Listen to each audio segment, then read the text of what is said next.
As we go to heaven, we are also used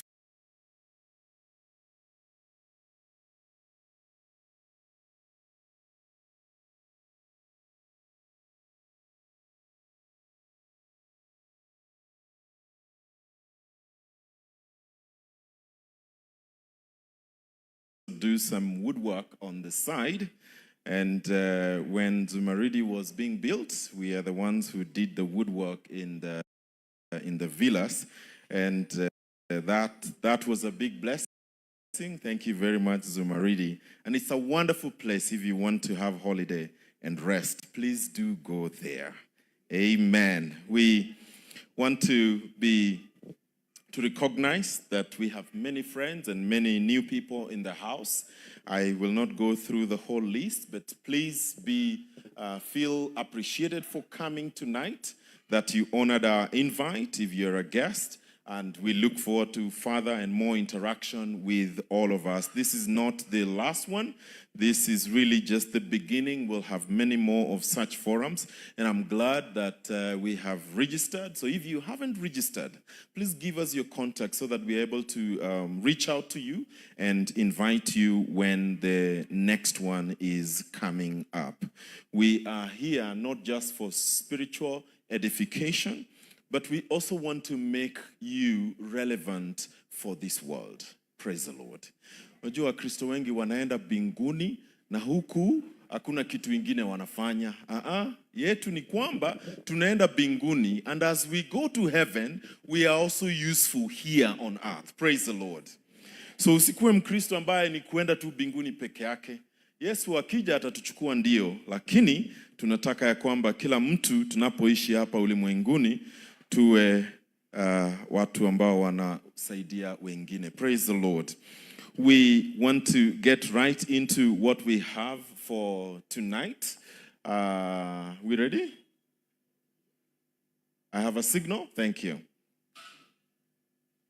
Good. Thank you very much. We want to bring on our speaker for the day. He's our keynote speaker, who's prepared.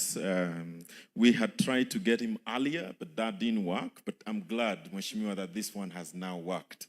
And we are really, really elated to have you here. It's been an honor knowing Mheshimiwa for some time. I've known him for maybe 21 or 22 years now, when we were students in KU, and he's always been a politician.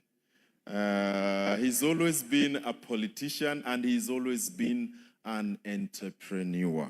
That didn't begin just the other day, and we are very glad that that keeps rising, and the influence and the impact keeps enlarging. So we are here for a conversation on financial stewardship, and we are here to explore the subject of entrepreneurship and building sustainable health. And the one to bring us this sharing or keynote speech will be our brother. We call each other brother. Because that's how we have been calling each other for those years. So he's our brother, and he's also Honorable Ndindi Nyoro. In KU, we used to call him Day Day. Sijui kama bado wanakuita hivyo, lakini Ndindi Nyoro. And he's a distinguished politician. He's an entrepreneur and the current member of parliament for Kiharu constituency, and we've heard very good things about Kiharu, and he's now serving his second term right there, and is widely recognized for his sharp business acumen, and he's keeping the leadership in this country on toes. Usiwache, endelea tu hapo, because we need growth. He holds a bachelor's degree in economics from Kenyatta University and a master's of economics from the University of Nairobi, and a master's degree in economics, policy and management from Kenyatta University. Oh, yeah, KU, najua tuko na hiyo tabia. He also earned a certificate of economics for public policy from London School of Economics. That's a very prestigious institution, and reflecting his strong commitment to advance in the area of fiscal policy and economic development. Beyond his business achievements, he's also built a strong leadership reputation on service delivery, as we can tell from what's happening in Kiharu. And over the past 8 years, he has championed development, infrastructure growth, and economic empowerment nationally, and earning national recognition for his impactful and people-centered leadership, with a proven track record which he has in business and politics. And he represents a new generation of Kenyan leaders, and I like that, driving change through innovation, through resilience, and results-oriented governance. It's now my pleasure to bring to us Honorable Ndindi Nyoro to address us this evening. Hallelujah. Let's clap for him until he arrives.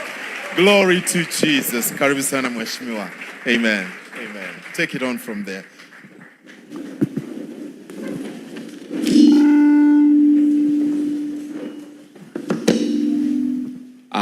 Thank you very much, my brother, Reverend Silas Owiti, and the leadership of Crash Center, and all the people who've come today to have this conversation. Good evening. Bwana Yesu asifiwe. Kenya oye. Kahawa Sukari oye. KU oye. Nawaona sana. I want to confirm that we've been friends with Silas. There's some echo. I think there is another mic that is on. Okay. All right. I have known Silas since my campus years from KU. And not just Reverend Silas, but also his brother, Martin Luther. We were actually year mates with Martin Luther, and Cyrus, I think, was ahead of us by 1 year. And I also want to confirm, Reverend Cyrus are those kind of comrades, you could tell they are headed to the pulpit.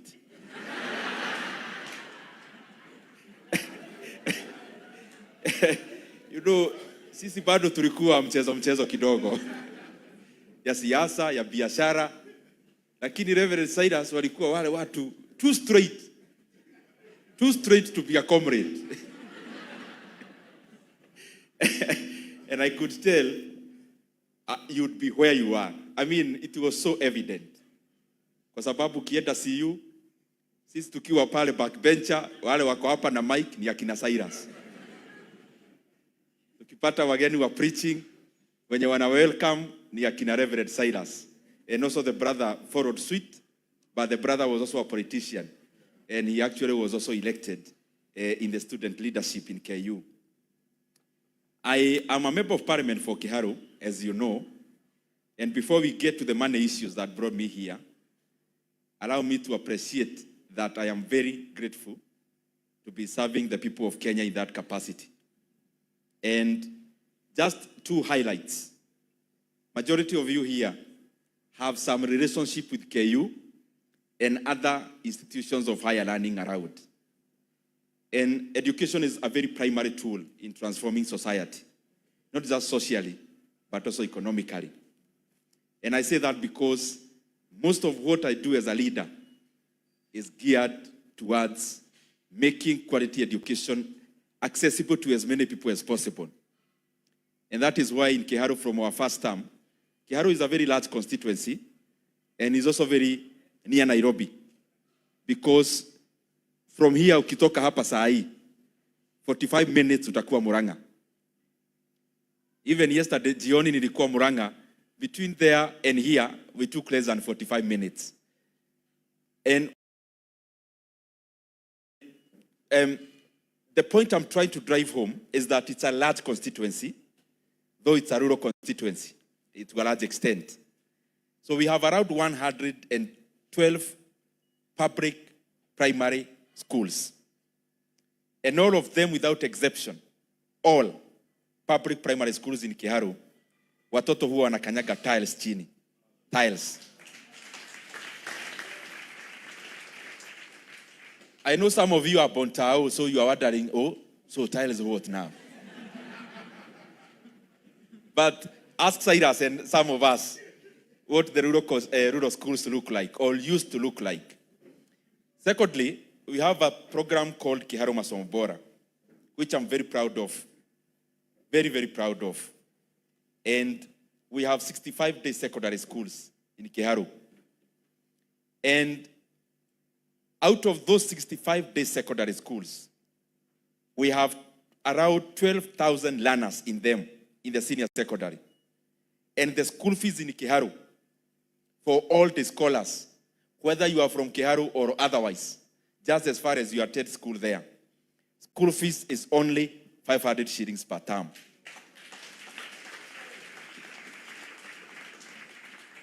The rest we handle using Kiharu and GCDF and the program itself, including some people who found the program, and they came to support us. And they learn us it in school from Monday to Saturday. Bila kulipa extra money. And the last Friday of the month in Kiharu, they actually eat chapati over lunch. And I'm not talking about ile ya kupikwa na machine.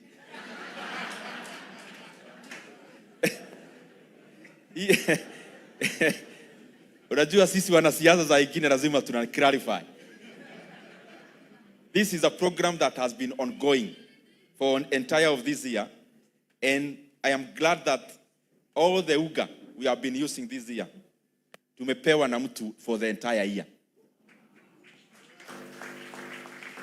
And the coordinator for that program ni huyu jamaa ako hapa anaitwa Richard.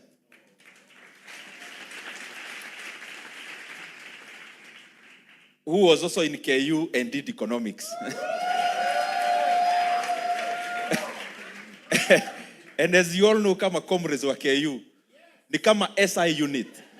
That ukitoka KU, unakula madodo ya KM, ukisha graduate, unakaa Wedani.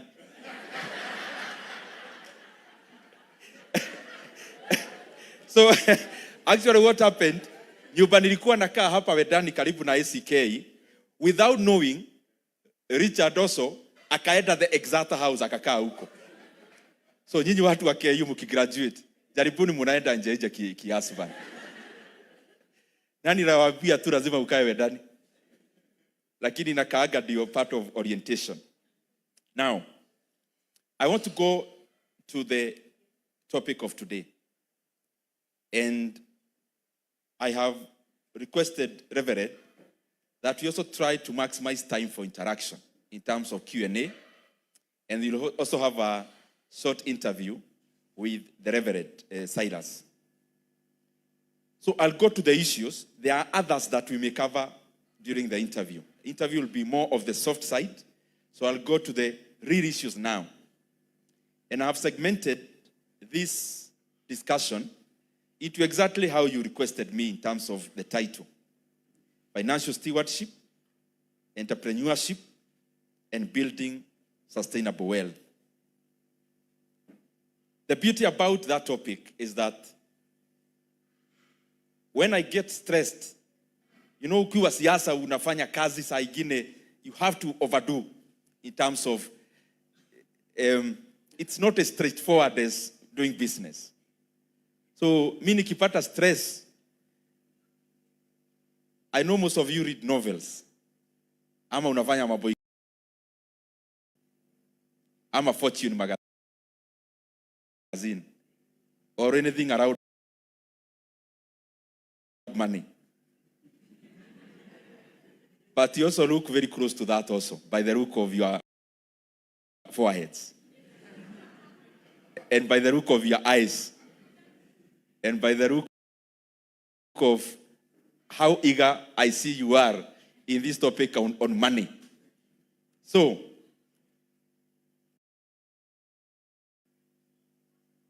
and as I start with financial stewardship, I want to give some reflections. One, as a leader. Two, as a businessman. But also number three, as a Christian. Because those three things are also very close to my heart, and especially the last one. Whatever we may do out there as leaders, as business people, so that tuelewane tukienda mbele na hii topic.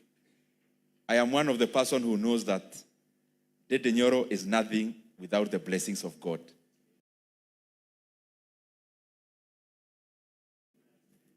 So when I reference many things are out there, it is because it's what I believe in. And I have witnessed. So when we talk about financial stewardship, the number one issue for me as a leader is that financial stewardship, so money, resources, wealth, one question is, how and from where? How do we make money? From where? And I believe that vile Biblia inasema saa ingine kuna pesa unaweza tafuta lakini inakuja na mabawa. Wewe unatafuta inaenda. I have seen firsthand that there is very deep joy in making so much money, but also making it the right way. Because whatever money you may make, which you cannot sleep at night because of how you got it, then I don't think it was worth it, even going through that process.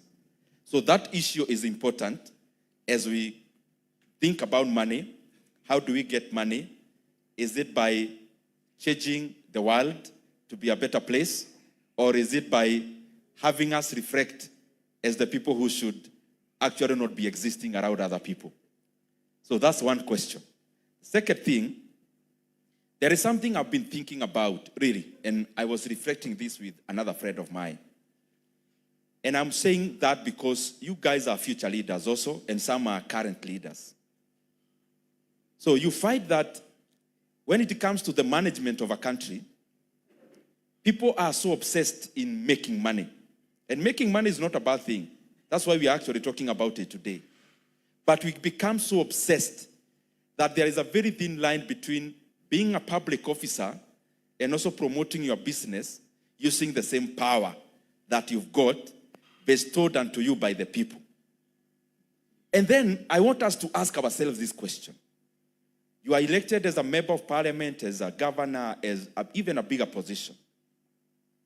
So your preoccupation becomes looking for money at any cost.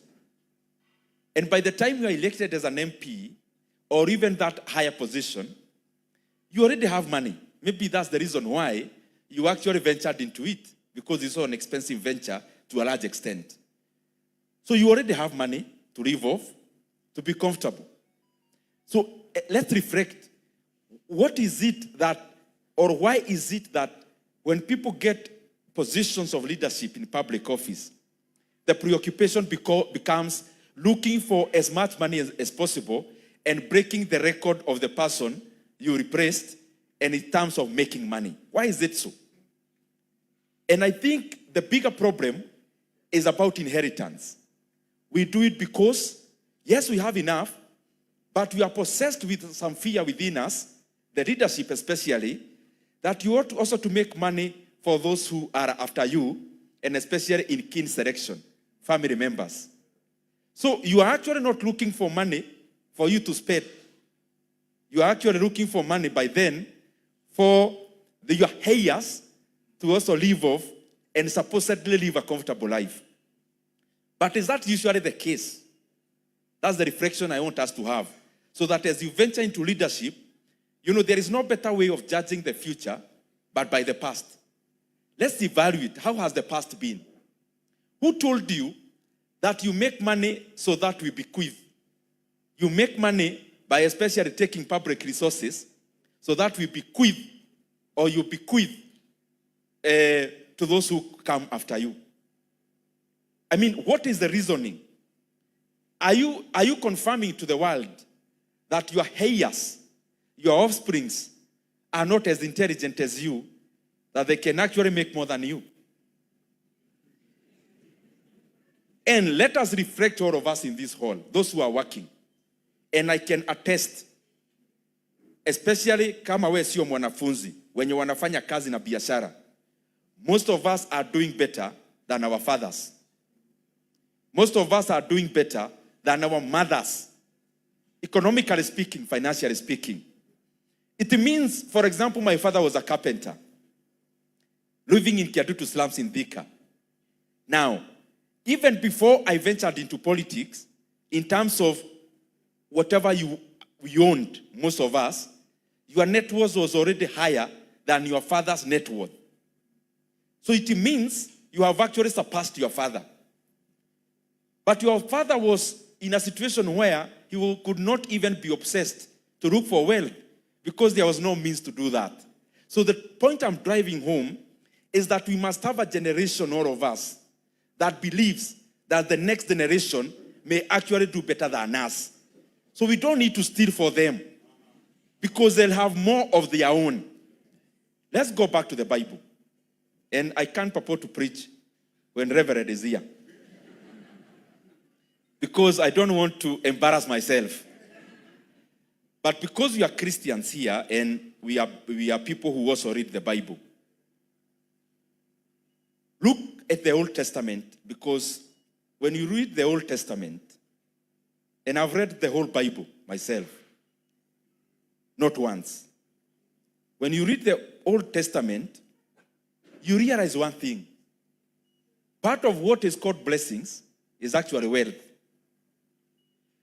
From Abraham, coming all the way, anywhere the name or the word blessing would appear, it actually also meant ng'ombe mingi, kondoo mingi, shamba kubwa.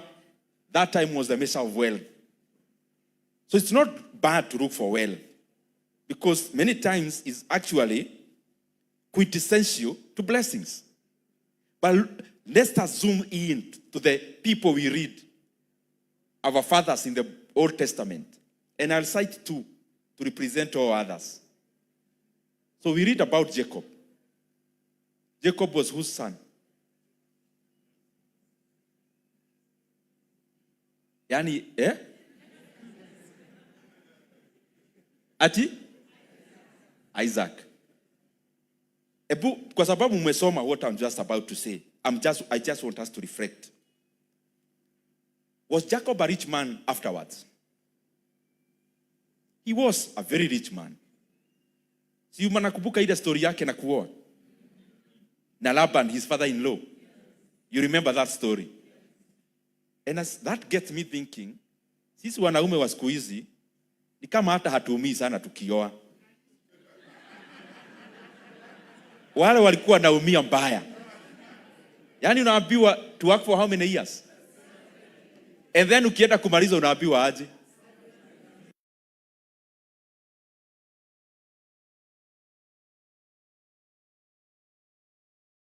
Jacob ultimately became wealthy. The father, yes, was wealthy. But the wealth we read about Jacob is not more about the inheritance, but much more about, when you read a story where, yes, Laban alikuwa anataka kumpeleka hivi hivi, but the guy was praying. So there is a story about alikuwa analinda ng'ombe less than a mbuzi. Na wakaenda wakamake a pact na Laban about ile itakuwa na kama hii shati yangu iko na maua, hiyo ndio ya Jacob. Si mnakumbuka hiyo maneno? Then because God was on it, what happened? It was practically impossible biologically kwa hizo ng'ombe ama the cattle for them to actually bear offsprings ambazo zilikuwa zinakaa hii shati yangu, because most of them zilikuwa za rangi moja. But because God was on it, he caused hizo tu the cattle ama hizo hao wanyama wa hiyo the same kind wakaanza to go against the biology that Laban was using kupeleka Jacob hivi, na zile zilikuwa assigned kwa Jacob ndio zikaanza kuzaliwa na zikakuwa hata more. Kwani hamjasoma hiyo story? Usikae ati naongea kitu hamuelewi. Because sijui utakuwa unaniambiaje about Reverend Silas. So, can you just imagine that? Huyu ni mtu, the odds have been put against you, totally. Yani, the odds are totally against you. Unauza shamba, lakini umewekwa pahali kwenye, no one is interested in buying those shabas. But in that situation, you actually thrive more than the person with the highest advantage. So that's what happened. But this is the point. He never inherited. Purely what we read about, the genesis of his blessings was about God being in it and about his own lifetime and the wealth that he got himself, not the one he got from the father. Read about the story of Solomon. The father was equally very rich. Who was the father? He was very rich and wealthy. But look at the story you read. He got wisdom, knowledge, understanding from. If you go through, there is very little about what he inherited. It is about how he became so wealthy, but out of the blessings directed to him, not the ones he tapped from his father. Yes, there was a lineage, but if you look at Solomon and what we read, is about the money he made, not the money he was given by the father. So, I have been reflecting even about our own country. And I don't, because these are families, I will not name names. But try to look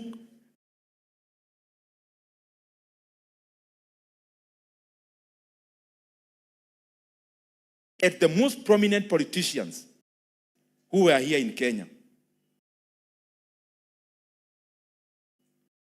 who held high positions and clearly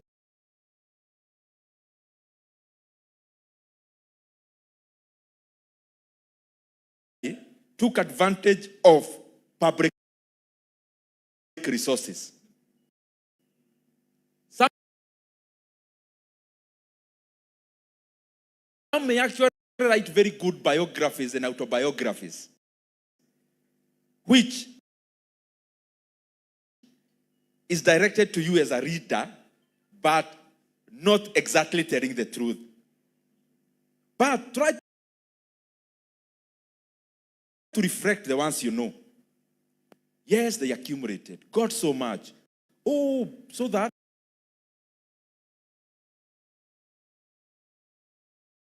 the family will live off it.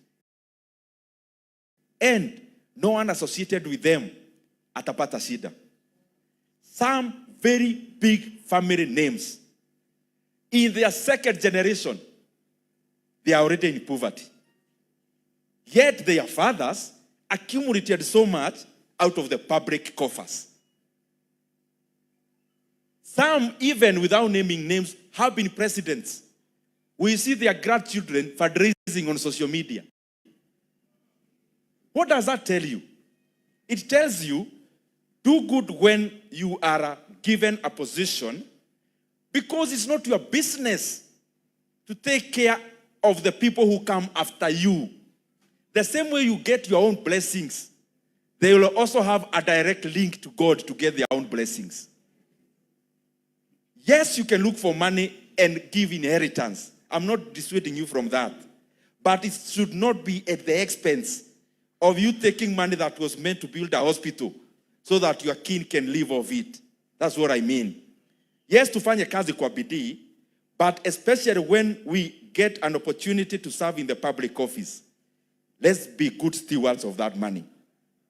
There are two stories as I come to the conclusion of that subtopic. The Singapore we talk about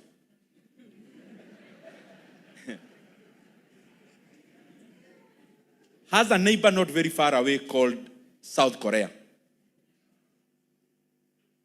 Mnashika? Niko sawa hata. Jana maji.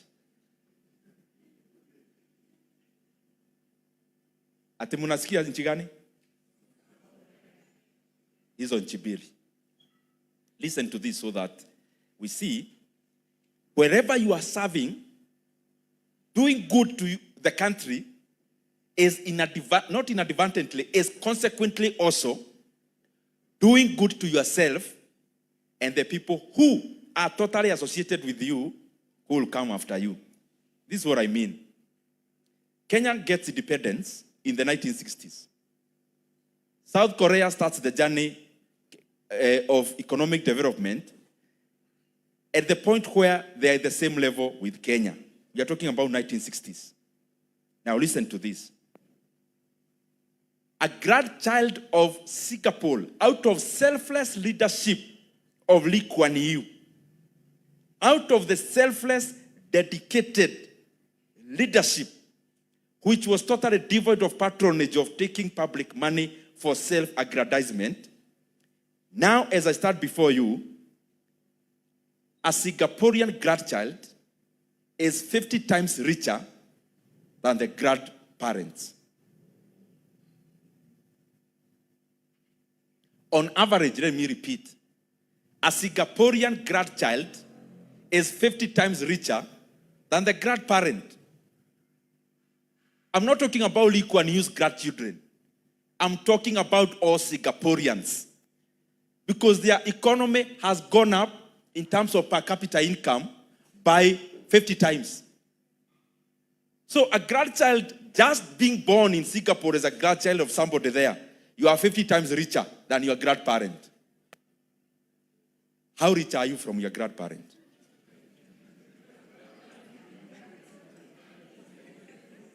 So the point I'm trying for us to interact is this. Lee Kuan Yew did well for Singapore. If you go to Singapore, you'll not be shown farms and big, tall buildings associated with him as a person. There is only one house which he owned where he lived, which maybe you can be taken to see. You'll not see many things that are associated to him or his family. But consequently, the grandchildren of Lee Kuan Yew are 50 times richer than him, just like all other grandchildren in Singapore.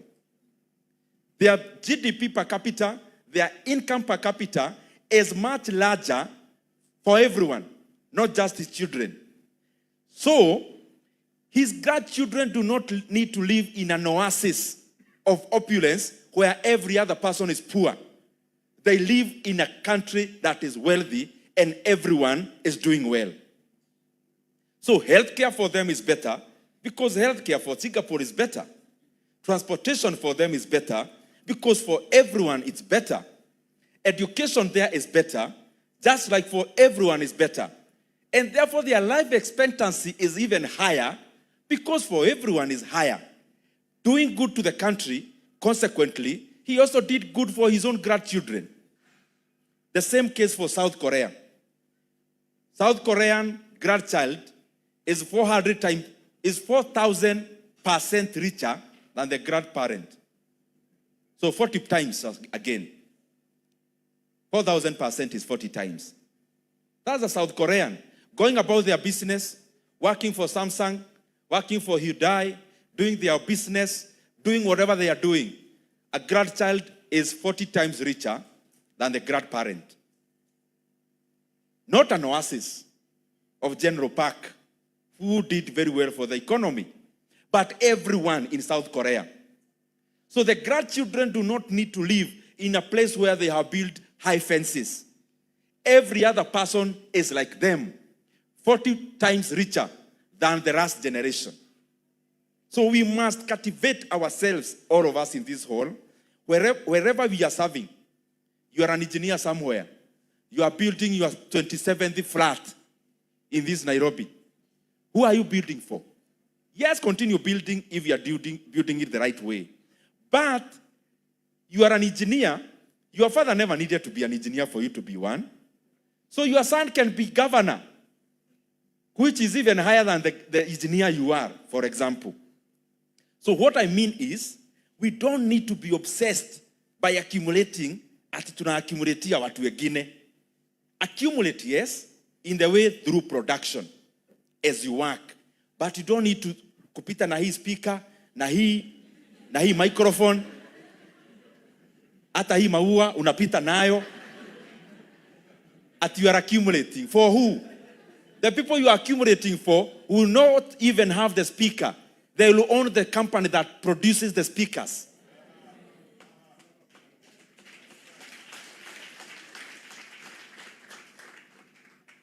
Entrepreneurship is where I am now. That's the second thing. And I'll give you a short story. Short story of mtu fulani akagraduate hapa KU. Mnajua KUCC? Akafanya graduation bash hapo KUCC. Because alikuwa amepata tu pesa. Unajua alikuwa student leader, anafanya biashara. So akona tu pesa ya kufanya graduation bash KUCC. So the parents came.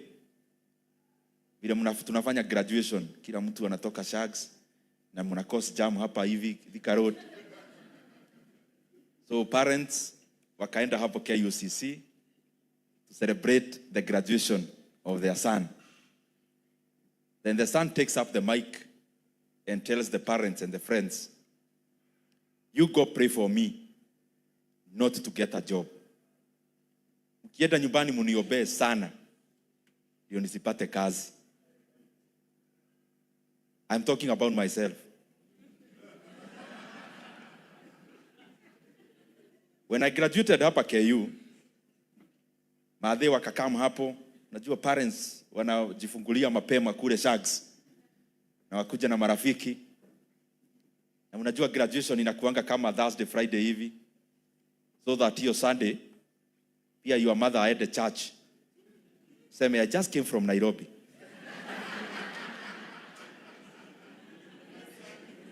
My son Otieno was graduating. He's now an engineer. So, they come, ati your mother anataka aende church Sunday kusema, kijana yake aligraduate. Na ana time, within a few months, bado ataenda chama, aseme, you know my son Cyrus now is an engineer with Safaricom. There's no parent mwenye hapendi hiyo. My daughter works with the Equity Bank. He's now working with Microsoft. My son is now working with Meta. Atajua hata Meta ni nini. Facha Facebook. Ndio aulizwe Meta nini, aseme, you know the owners of Facebook. That's where my son works. Si kila mtu anapenda hiyo. Mimi nikafanya hesabu nikaona nilikuwa na goals mbili. Moja ni kutajirika. Ya pili ni siasa. Okay, ya pili is to be a leader. I'm just trying to be diplomatic. To be diplomatic. So, wazazi wakakam. Mimi nikawaambia, unajua ukigraduate you are the chief guest. Watu wengine wakiongea, tumesomesha Wafula na shida mingi sana. Hata high school mnajua aliachwa na fees balance kubwa. Vile hata baba yake alifutwa kazi. Mzigo ikakuwa yangu kama mama yake. Na mzee pia anasema, I knew this boy is bright like me. So, nikafanya hesabu nikaona, history yote, ati my son works with Safaricom, my son works with Meta. Nikaanza kujiuliza, hii Meta, wale yanianza, wazazi wake wanasemaga nini? Why can't we elevate this discussion there? Instead of works there, we elevate it. Owns. Na nikafanya hesabu nikaona, hii safari ya kutajirika, hebu tufanye hesabu kwa mind. Unajua nyinyi werevu hata hakuna haja ya kumwambia mtoe simu. Nyinyi already yuko kwa akili yenu. Umepata kazi kama fresh graduate. Utalipwa pesa ngapi ukipata job saa hii? Yaani umeangukia, umetoka KU direct. Umekuwa branch manager wa bank hii ya Unicity. Utalipwa pesa ngapi? How much? Yeah? Gapi?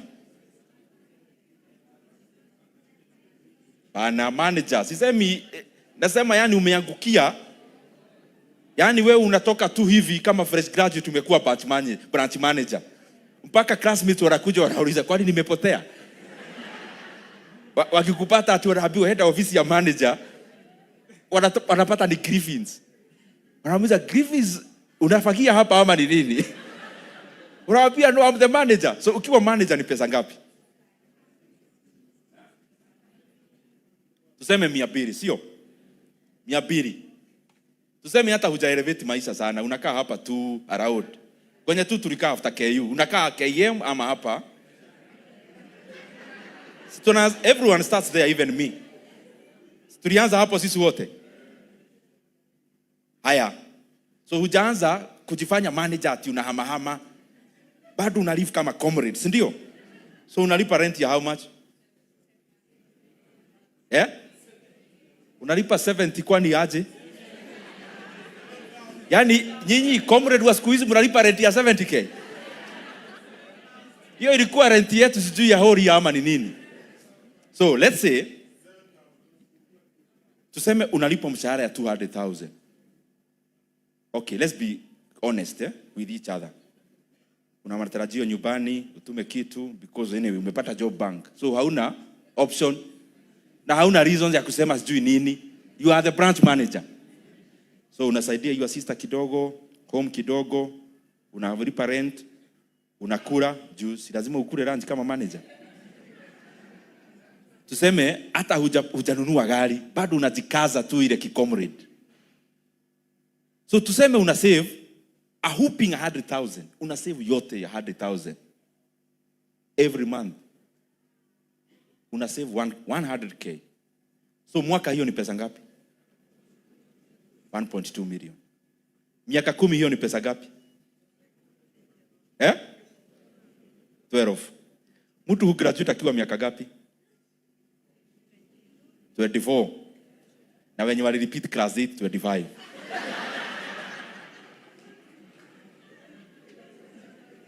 Na kuna wale kwanza wana repeat wakifuata form 4 wana repeat form 3. So huyo na graduate na 26. I can see you here. We see you. So haya, miaka 10 uko how old? Na uko na pesa gapi? Haya, after 15 years, hiyo ni pesa gapi? Hebu fanya, hiyo inahitaji simu. Sidhani AI imefika hapo. 15 years, utakuwa umesave how much? Kuna kitu inaitwa ceteris paribus. Holding all other factors constant. So usiseme ati mshahara inaongezewa, tunajua. Lakini vile unaongezewa hata value ya pesa inapotea. Si unajua inflation. So tumelock time. Tumelock time because ukiongezewa mshahara hata rent inaenda juu. So umesave how much after 15 years? 18, si ndio? Ama ni 15? 18. So uko how old? 40, sio? So umesave 18 million. Sasa hata ndio unatokea kwa raia sasa, juu you've been working ndio unatokea kuuliza huku kuna edaga aje sasa. You've been working all through. So ukitokea na ka briefcase yako ya 18 million, very rich, you are 40. Sio? Sasa ukuja kutafuta proti. Uende hapa Kahawa Sukari, proti ni pesa gapi? Kuota hapa Kahawa Sukari ni how much? 14, 15, si ndio? Hiyo ni poa juu utabaki na 3 million So kwa hiyo pesa hujanunua gari I hope unajua hivyo. Yaani wewe ni wale watu walikuwa kama sisi, watu wa kusave pesa mpaka sijui namna gani. So you have a protein Kahawa Sukari na umenunua gari ya 3 million. Na pesa imeisha. Sasa tuko hapo na uko 40. So tuanza now from there. So kwanza ulikaza hata kuoa.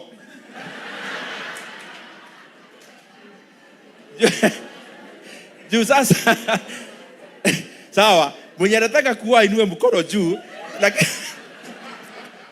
lakini saving yake tuiondoe 100k tuipeleke 50. So miaka sio 40, sasa ni 55.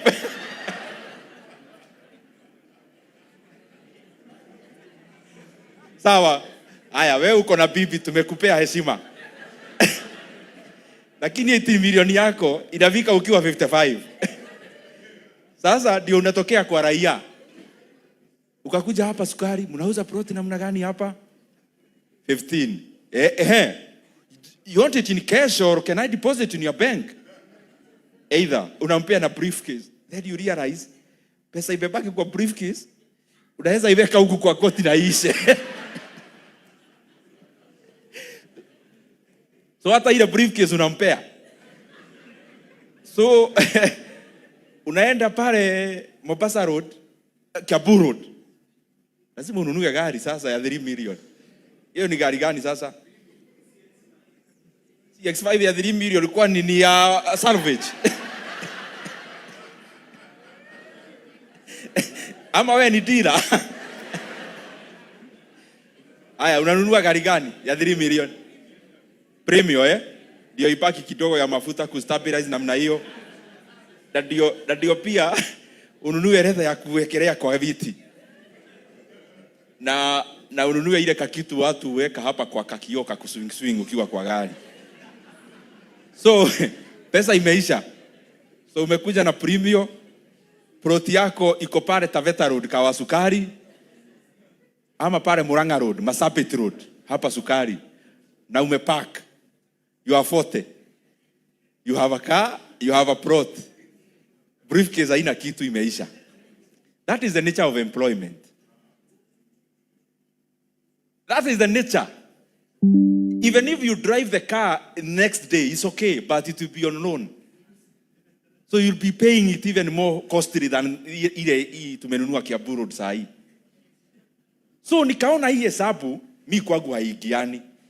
Juu mi nataka hii dunia either I make it ama hii dunia tuvujavuje tu. So nikaona hii story ya kuajiriwa hapa mimi hata nijitoe. Why? Unajua kuna vitu tulikuwa tunaita elimination method. Elimination method inatumika kwa njia yote. Usijifanye hamjui, hata kwa answer ya exam, hata ukidate kuna elimination method. Si ndio? Mtu anaongea sana mwenye shout. Hey, that guy was shouting to us in that forum. Kwani anafikiria yeye nani anatushautia hivyo? Kuna watu hawapendi kushout nini? So kuna elimination method. Nilikuwa nasema nini? Ndio nileta hiyo story ya elimination. Elimination method. Nikaona kuna pahali pale inaitwa kutajirika. Na iona iko pale. Na sasa niko hapa. Nikaanza elimination method. From here to there naona kuna mto na ni kubwa. So hapa nitavuka mguu? Hapana. Hata gari haivuki. Inataka either ferry ana canoe ama nijenge daraja. So unaenda ukieliminate from here to there.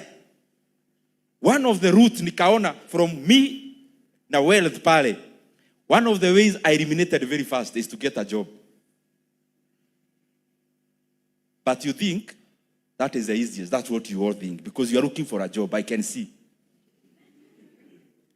And because you want it so much, you just want a job. Kwanza ni stabilize kidogo. You know you can't just graduate and have uanze biashara. You know, anatuambia history yote. You need capital. Sawa, hata si tulikuwa hivyo. Nikigraduate KU, sinakaa hapa kawa wedani hapa. 2 rooms. Sio 2 bedrooms, 2 rooms. Ile washroom ziko nje. Nikaweka kasaiba. Because niliona wacha ningangane huku kabla macho ifunguke, because one of the ways nimeona hii story yangu sifiki pale ni employment. Kungangana. So I'm telling you this. If you have an ambition to get wealthy and you still have an ambition to get rich, to get a job, you are confused. Choose one of them. Because 2 are mutually exclusive. How will you know I did economics? Si lazima ni drop kitu kaa hiyo. Unajua mutual exclusive ni nini? Yaani venye nimesimama hapa, na wewe siwezi simama hapa. Yani one has to give way for the next. There is no way you can still get a job and get wealthy at the same time. One of the two has to give way. What you do with that information is up to you. So, si ati ni hizi, niliumia sana. Juu unaona, jamaa mlikuwa naye amepata job PWC. John amepata job Equity.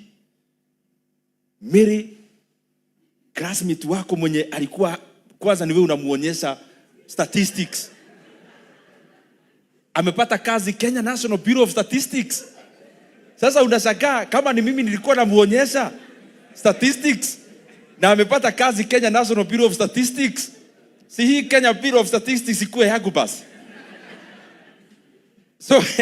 So unakaa kila mtu darasa yenu mnapatana, huyu ana drive, this one became a teacher, this one is a lecturer in a private college, they are driving, unagoja math. Those temporal wins must never confuse you. Those temporal wins, they have temporal. Because ukianza biashara ni kama kutafuta spring. Wewe, kwetu tunasema oraruti ya titi. Yani, unaona venye tunasemanga, on your marks, get set. Have you ever asked yourself, bona hatuambiagi on your marks kama tumekaa hivi? Kila time lazima ukae hivi. Si unatafuta nguvu ya kukupush mbele. So, hizo tumashida unapata hapo ukitafuta job na usha graduate na haipatikani is the same hiyo ya on your marks. Unatafuta nguvu huwa inakurusha mwenye alikuwa anakuambia mafanya job bank nini, kwanza unaendaga hiyo bank ya your classmate after mambo imekuwa sawa, unamwambia hebu niangalilie balance.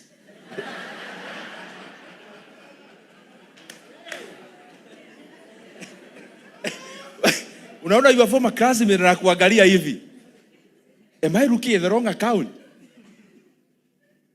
Na sasa hiyo hata hutaki pesa, unaenda tu hiyo absa, your classmate anafanya job 3 years after you graduated. Yeye alipata the first year after graduation. Wewe ukangangana, kabiashara yako ya IT kameanza kuigiana. So unaenda hiyo bank, hata kama line imekufikia. Unajua venye unapaga line bank na kuna cubicles imekufikia, lakini unaona hauendi kwa your classmate, unaambia mwenye ako nyuma please pass.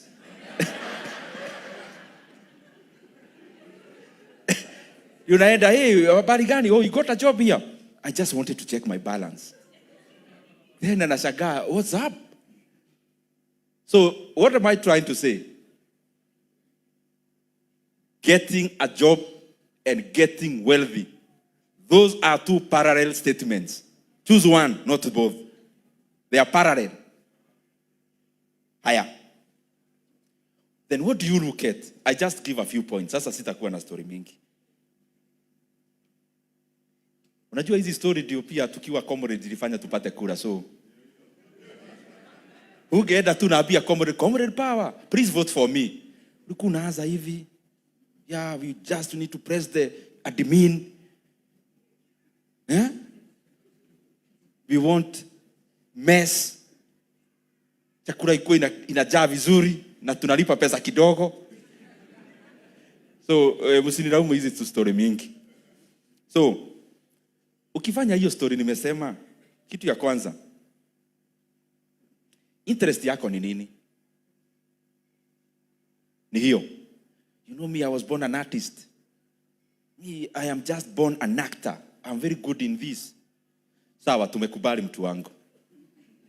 But history ya biashara differentiate between interests, hobbies, and commerciability. Those 3 things. You rarely get money, make money out of your hobby. Rarely. You rarely make money out of your hobby. So hobby yako ni yako. Wewe sasa tumesikia uko na hobby na tunaheshimu. Lakini sasa fanya hesabu. Whatever you are selling, if it's not commercialable, so to say, if you cannot make it a product for people to see value in paying you to give you it, then weka hiyo hope kado, sasa tafuta biashara. So don't confuse those things. Yes, we love and doing what we love, okay, fine. Even me. Everyone. But, hapa kwa biashara, money is not subjective, money is objective. Money does not listen to the heart, money listens to the mind. So, engage your mind on the business you want to do. Can I commercialize this product? Can I commercialize whatever it is that I want to do? So if you see your hobby is not aligned, you can still have your hobby and your business. You have that capacity. It's not a must you combine both of them to be one thing. Second thing.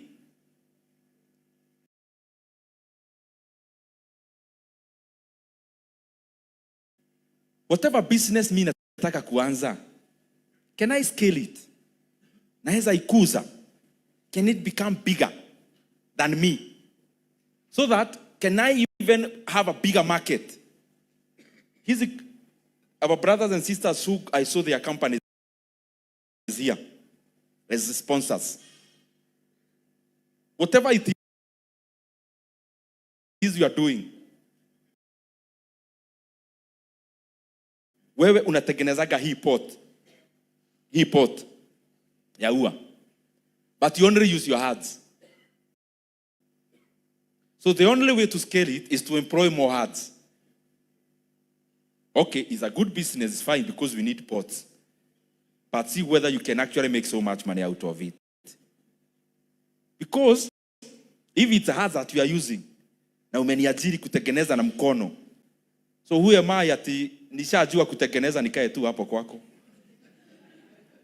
Nitaweka tu hapo kado ya kwako na mimi nianze biashara yangu. Because there's no scalability. You making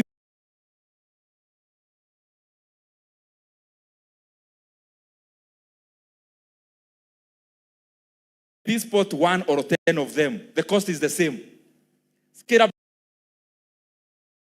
what it does, it embeds economies of scale.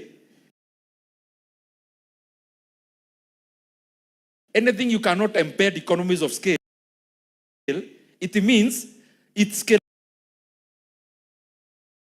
is not an advantage. But many times you also confuse that. I'm a doctor, you cannot scale kuona patients. Because only 2 eyes, 2 hearts, and 1 mind can see a patient at a time, is it? Wewe ni doctor. I'm a dentist.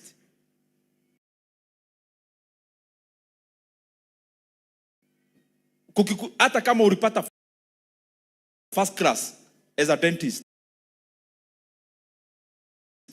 kukuja watu 10 kwa your practice. Unaweza sema wewe ulipata first class, unawatoa meno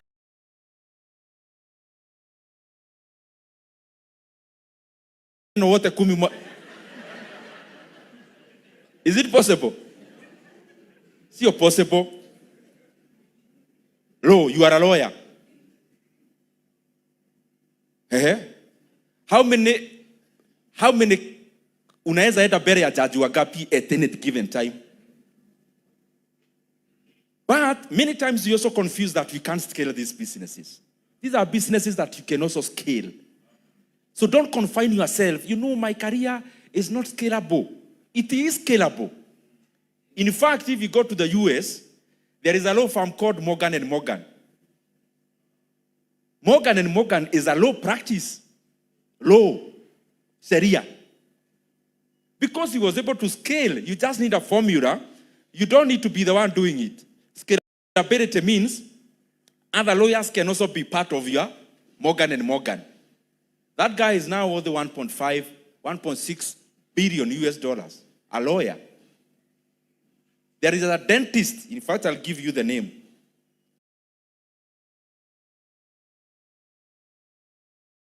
Called Rick Wackman. He's a dentist. What did he do? Alianza kampuni inaitwa Heartland Dental. Akaona dentistry, there are some processes that are similar. So he was able to come up with standards, with charges. Can you imagine this? A dentist practice, mpaka na private equity funds, other investors. But the founder, who you Workman, is worth 1.5 billion US dollars. A dentist.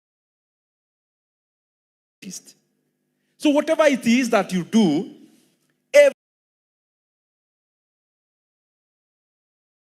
everything can be scaled. Everything can be scaled. But you also look at, there are things that are actually more scalable than others. Because if you are Mark Zuckerberg, his platforms are much more scalable than you can scale the two I've given. Yes, we need all of them for the world to function properly. But who told you your work here on earth is to make the world function? Your work is to make money. Let the other one make money. Mpatane kwa uwaja. The world will sort itself. I'm sure you've gotten those people who tell you, me, I just wanted to do medicine. I'm being sympathetic. Me, I just love this. We are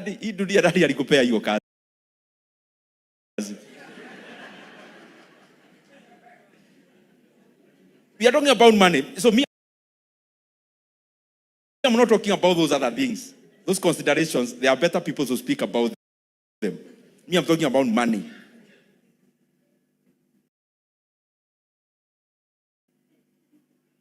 Haya. Ukifanya hiyo biashara, dunia inaenda wapi? Hiyo ni point number 3. Where is the world going? You may be busy building a factory for typewriters.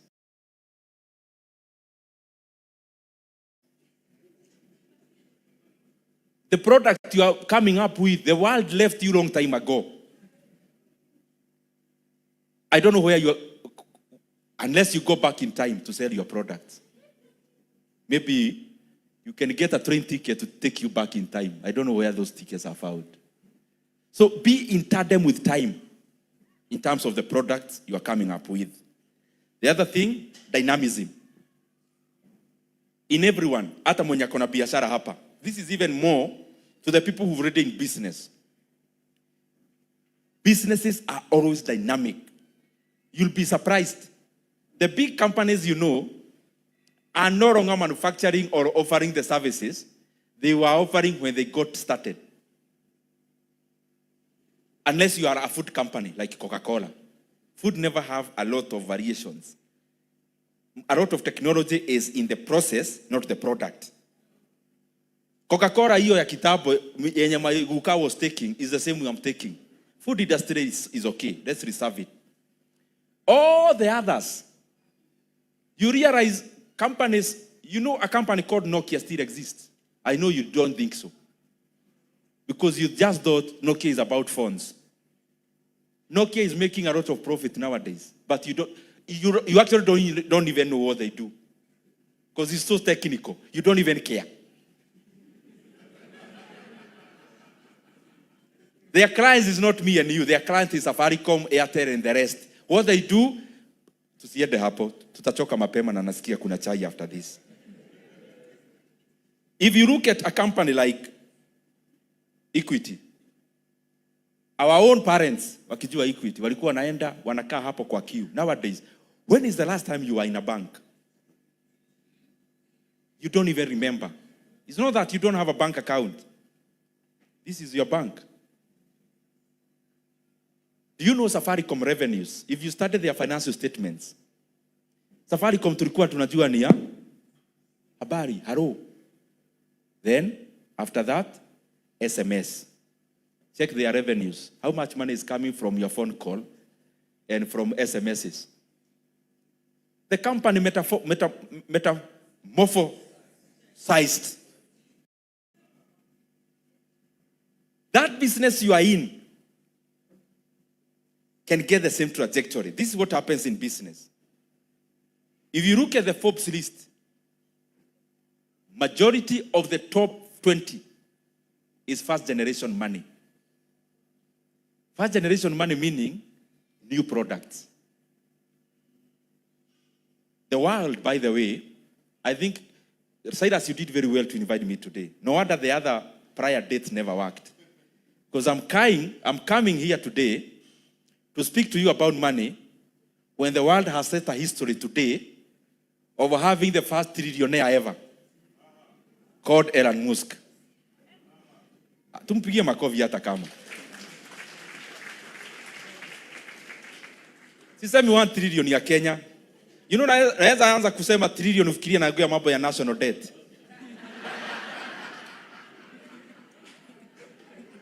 Mumenizoea na hiyo story sana. Hata hamuskini nini, nasema Elon Musk na nyinyi mnafikiria naongea mambo ya national debt. He's the first trillionaire ever. First trillionaire ever. I know you watched yesterday's game. And I know majority of you were from Mexico. I know. Me, I was for South Africa because Africa is always our business. But Elon Musk was born in South Africa. Can you imagine that? Out of a South African father and a Canadian mother. Went to the US today. First trillionaire ever. Si pesa ya Kenya. Ukitaka ikuwe ya Kenya weka times 130. Meaning, 1% of his money can pay the entire deficit in our budget. Ikuwe sasa Kenya, hii budget ya saa hii hatukopi. 1%, I mean, umeenda shop na mia, naongea mambo ya hiyo shilingi moja tu ndio ikuwe 99. So, it's scratching the surface. Look at his businesses. Tesla nyinyi mnafikiria ni kampuni ya magari. Yeye haoni magari, yeye anaona technology. Because these people are clear-minded, businesses are dynamic. But the point was this. All the top 20 list of Forbes, first generation money, so meaning new ideas. Yeye sio hata one idea. Sasa zingine wachani guys. Hebu tuweke siasa kando kama wa Kenya kwanza tufikirie hii story leo. Unajua saa ingine tunapenda siasa sana. Which is good because we are shaping our country. Hebu kwanza tuache siasa pale nje. Mumekipia nje mumeacha hapo. Sasa tumerudi Hebu chukua huyu jamaa. He's the CEO of Tesla. Tesla. A brand known worldwide. He's the CTO, I don't know what, CFO, I'm a CEO or whatever, of the company that was listed today called SpaceX. What is he doing? At taking people to Mars. Ati, akona over 8,000 satellites zina supply internet pahali kwingi duniani. Akona kampuni ingine inaitwa Boring Company. Ati goal yake ni atengeneze kama kitunnel from here to Mombasa, ukiwa unafika Mombasa like in a flash. Huyu mtu akonomo. Listen to the fourth one called Neuralink. When you read these guys, you actually realize we need to think bigger. We need to break some ceiling in to block up hivi. Ati Neuralink ni nini? Ati making chips, tukue tunawekwa kwa akili, tuna coordinate na computer. Kampuni already valued at many billions US dollars. Already. This guy is the main actor in all those companies. Main actor. I'm not saying an investor. Ndiye alizianza. Hii PayPal mnatuma nayo pesa ilikuwa some of his companies akianza na akina Peter DL. PayPal. Now that technology is so archaic for him. Mass is better. Do the mass. Ati goal yake, ati we go to colonize mass. Colonize mass na tutafute sasa rockets zinapeleka watu everyday mass. Atuambie fare ni gapi haraka haraka. Naona kuna Wakenya wengi sana wanataka kupotea waende mass. Huko hakuna housing levy.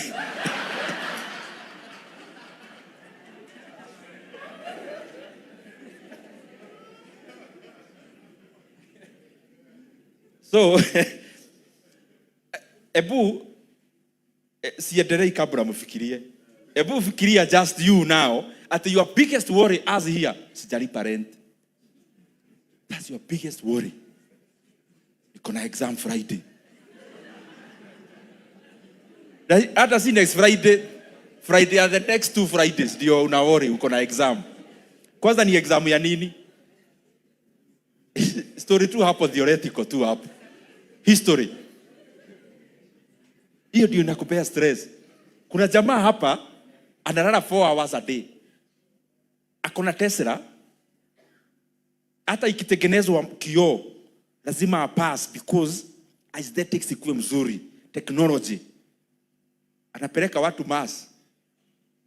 Boring company, Neuralink. You know what hatuhesabu X, hii Twitter, hiyo ni others. Don't you think, guys, we need to break some casing in to block up? Ukienda majamaa wa pili ni wale wa Google. First generation money. Meaning, hii kitu 30 years ago, Google ilikuwa wapi? There was nothing. Jamaa 2 came up. Now, number 2 and 3 ni hao. Jamaa mwingine anaitwa Larry Page.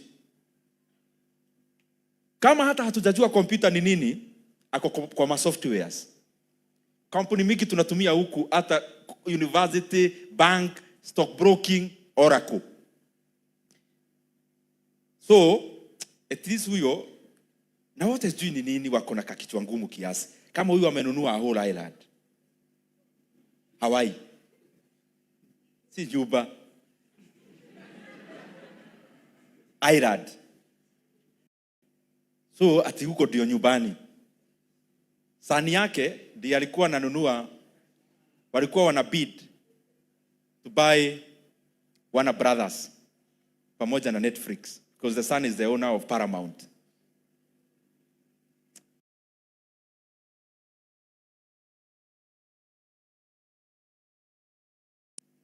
When I think about those things, ladies and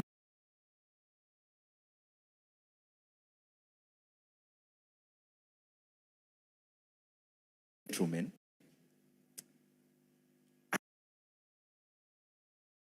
I actually also think we need to take some thinking as we also push our leaders to do their best in politics.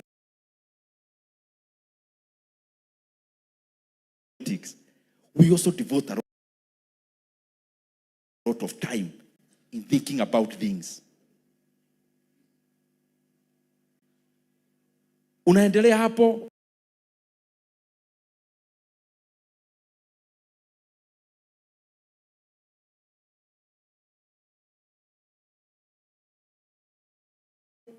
yule mtu unapata mzee ni Warren Buffett. Yeye ni investments. Lakini si ya inheritance, first generation. Hiyo inakwambia about versatility ya biashara. The reason why most of the richest people on Forbes list are a first generation, it tells you Zile ideas za kitabu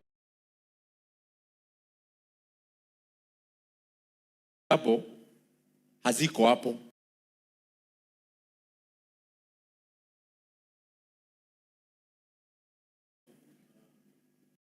It means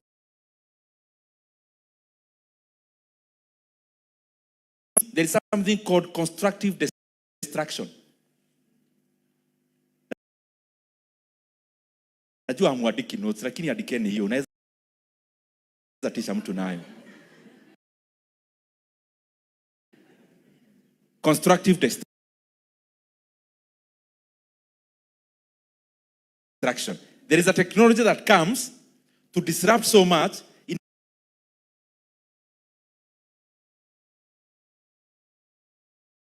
Ondoa vitu analog inaipeleka bali inazirusha. Because this other one is more superior, even for us as human beings. Take, for example, time to remove from analog TV to digital. Tukaleta shida. ICT minister then was Matiang'i. Kasema hapana, lazima tuende digital. Tukasema hapana, sisi hatuendi. Do you see sometimes the things we resist? Sasa juu tulikuwa tunakataa analog, si uende ununue TV analog basi. Watch nayo leo bolo ya leo ya US. Utakuwa unaona mchezaji pale anakaa hii maua. You don't recognize hawa ni wa US na hawa ni hawa wengine by the color. Unaona moja inakaa maua, lakini hii ingine inakaa bump ya barabara.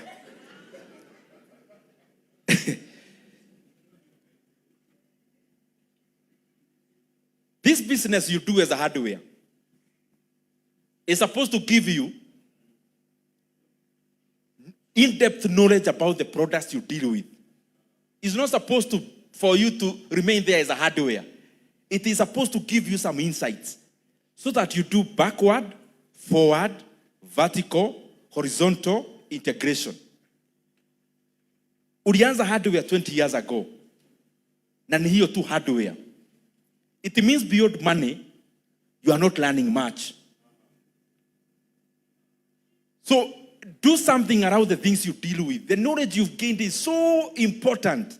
It should be making you more money. Unaona Safaricom wenye wanafanya? Wanaona tunaenda sasa hatutumii kukol sana, ndio hiyo M-Pesa. M-Pesa inaenda. Tukienda hivi sijui lipa na M-Pesa. Ikienda hivyo tena, sasa watakuja I'm sure next ni kutap. Kama bado haiko, itakuwa naenda super. Wataona tunasubuka sana kuweka pin. Maziwa nini, unatap tu unaenda zako. Safaricom. Hiyo kutap. Pale kwao pesa inajihesabu. Efficiency, metamorphosis, versatility, dynamism. That's the nature of business. Even the one you are doing. Don't say, oh, me I'm in property business. Kujenga hoteli, watu wanakuja wanakaa. No, it's okay to do that. Maybe you can do more than that. You know, a country like Finland ndio ya Nokia, Ndio ya Nokia. Mnajua kutengeneza machinery, hiyo story ilitokea wapi? Ilikuwa nchi based on forestry. Kukata miti.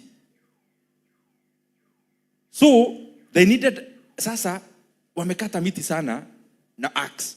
So they needed another technology ya kukata miti. Machinery came za kukata miti. So out of that machinery, there is something called complexity in an economy. Wakakuwa sasa more inclined towards machinery za kukata miti. Out of that machinery and out of progress ya hizo machinery, ndio sasa waka move to technology. Metamorphosis all the time. Hizi kampuni zote nimetaja hata ziko Forbes. There is none that is doing only the reason why it was created. Even Walmart. Sisi tunajua Walmart. Yes, it's a family business. It's the second generation now and that generation. Sam Walton alikuwa na shop kama hii iko hapa. Kama hii Quickmart iko hapa hivi.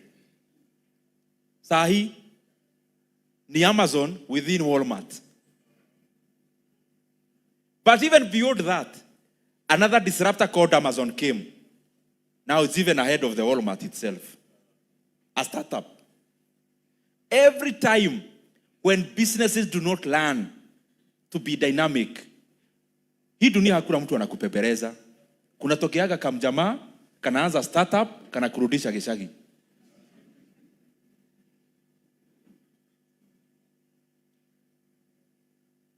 Building sustainable wealth. That's the last subtopic.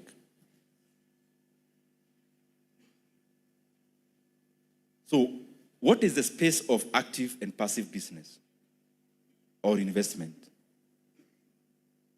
We need money to make money. Can you just think about that paradox? Ati mtu anakwambia ati you need money to make money. Where will I get the money to make the money? You know that story of a chicken and an egg? So, nauliza mtu, how can I invest? By investing money. Where do I get the money? You get money when you have money. So where do I get this money that makes the money? So of course, all the time we start with active.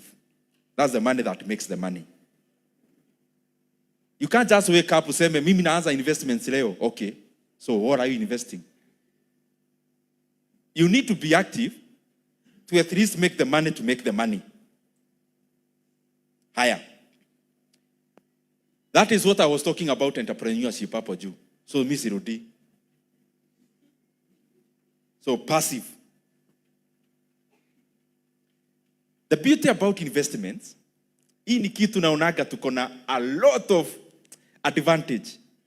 Me, I don't even need to know. Hizo stories zote za SpaceX.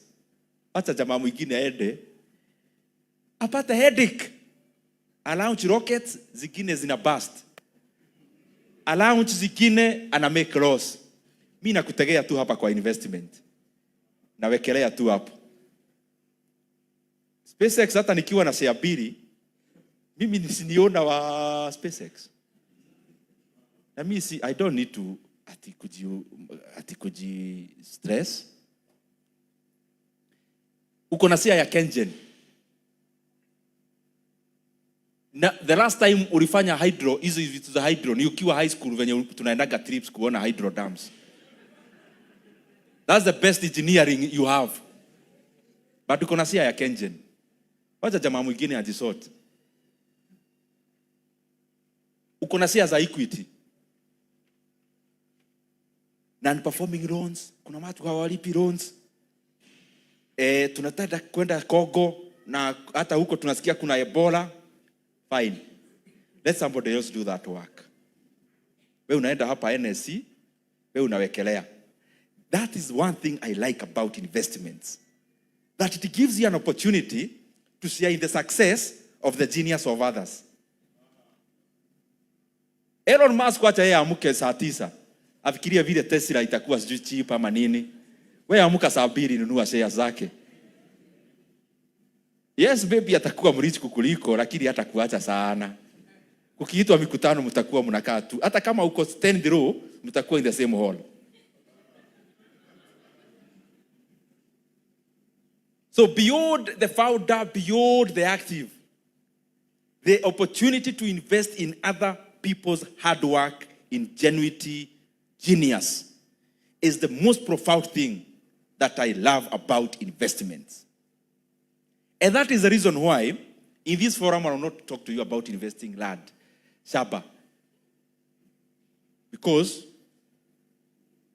what have you done about the land? Unless you show me one factory that is manufacturing land, then I will take you serious. Uniambie kuna kampuni imewekwa sio Kimau, kazi yake inatengeneza shamba. Lakini kama tu ni hii iliubwa na tukaipata. So what have you done to it? Nothing. So there's nothing you can do to it if there's nothing you have done to it. The much you can do is to build what? A house. Okay, what have you built in that house? Mawe umetoa wapi? Darugo. Umeimanufacture? Hapana, umefanya nini? Kukata tu. Na mchanga ulitoa wapi? Kwa mto. Ulitengeneza mchanga wewe wapi na mashini gani? Oh, now cement. Oh, cement, eh? Inatengenezwa na nini? limestone, clinker. Zinatoka wapi? Kuchimba tu. Do you know sometimes it's so humbling to realize that us human beings are so limited. We think we know so many things, lakini when you think about hii flat iko hapa next, shamba no one manufactured it. Tulipata. Mawe imejenga, tuliendea tu darugo tukakata. Mchanga iliendewa kwa mto. Cement ilichimbwa limestone na clinker. Iron sheet, najua mnataka kuniambia na mabati ilitoka wapi? Iron ore ilitoka wapi? Sometimes I think about all those things and I realize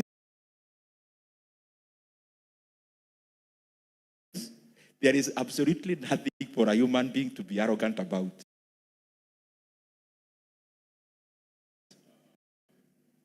We know so little. Can you imagine? Hiyo miaka yote tumeishi, hakuna mtu hivi moja amejua to manufacture just one brick. The much we do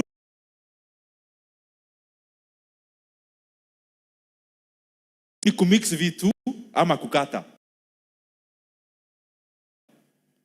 Kwa mjengo mzima ile nyumba yako unaishi. Everything in that house. Spoon. Hiyo ni nini? Ilitoka wapi?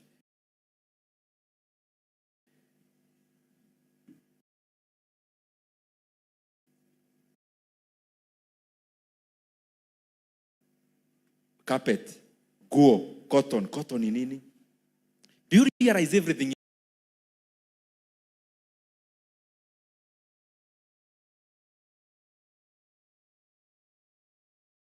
in your house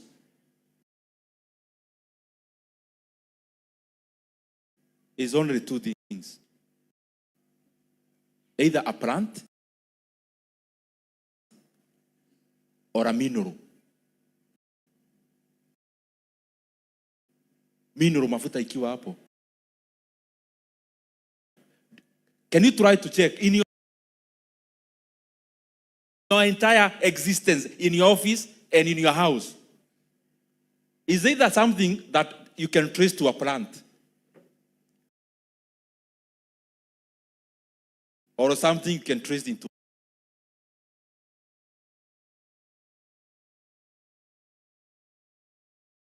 a mineral? Anyway, those are besides the point. Nilikuwa tunataka hiyo ikuwe break. Because I realized the other things zilikuwa zinawakalia kidogo.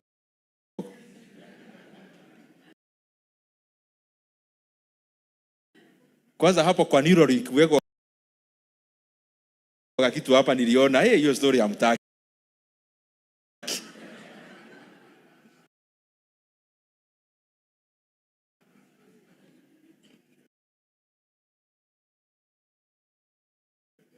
So investments. That's why I'm not talking about land. I'm neither talking about buying government boards and bills. And I'm not talking about fixing money in the bank. Because what's that? That is the basic level of thinking.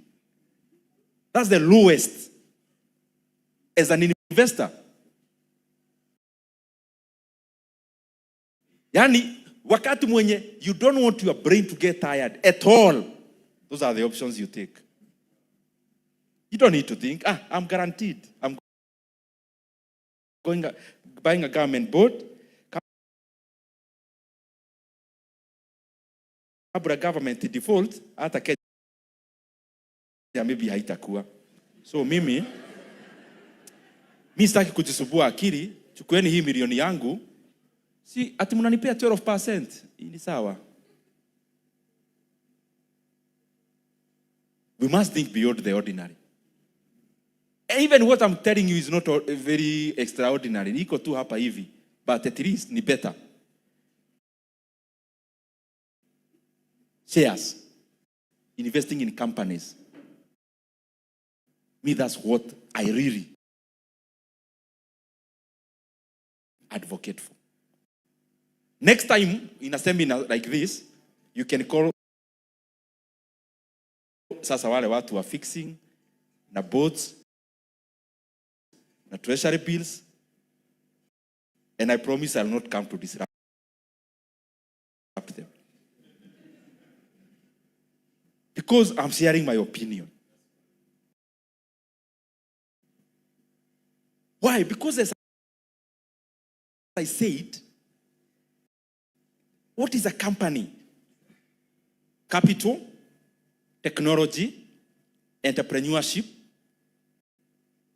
Nowadays, those are the major ones. So mnakumbuka tukisoma business kwa high school tulikuwa tunazita what of business? Factors of business. Land, labor, capital. The fourth one, entrepreneurship. I am hoping our syllabus changed. I hope you are not teaching high school at least these factors of production. Which lad is Zuckerberg using? Which lad is a factor of production? So, the reason I see investing in a business is something profound. I'm investing in capital that is already deployed and has proven to be working.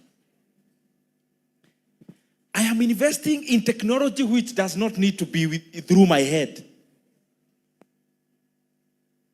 Hata physics hukupita vizuri. Meaning it's a story of technology, wewe hauko. An opportunity is provided to you to invest in the highest level of physics. Somebody else is anasubuka akili huko. Entrepreneurship. Maybe, I don't know whether there are those kind of people. Maybe you console yourself. You know, yes, you talked about not getting a job, but who will end up working in this company? You know the way we rationalize in this kind of a talk. Yes, aliongea vizuri, lakini hizi kampuni nani atafanya kazi? Hiyo kazi nani alikupea?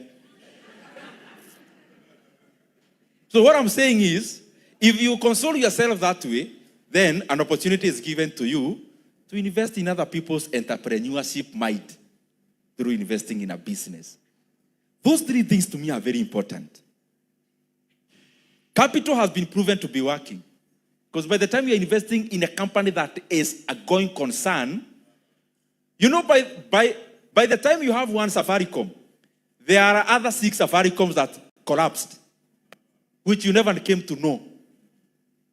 By the time you are having one Tesla, like BYD, the one for China, BYD is a winner in the electric vehicles in China.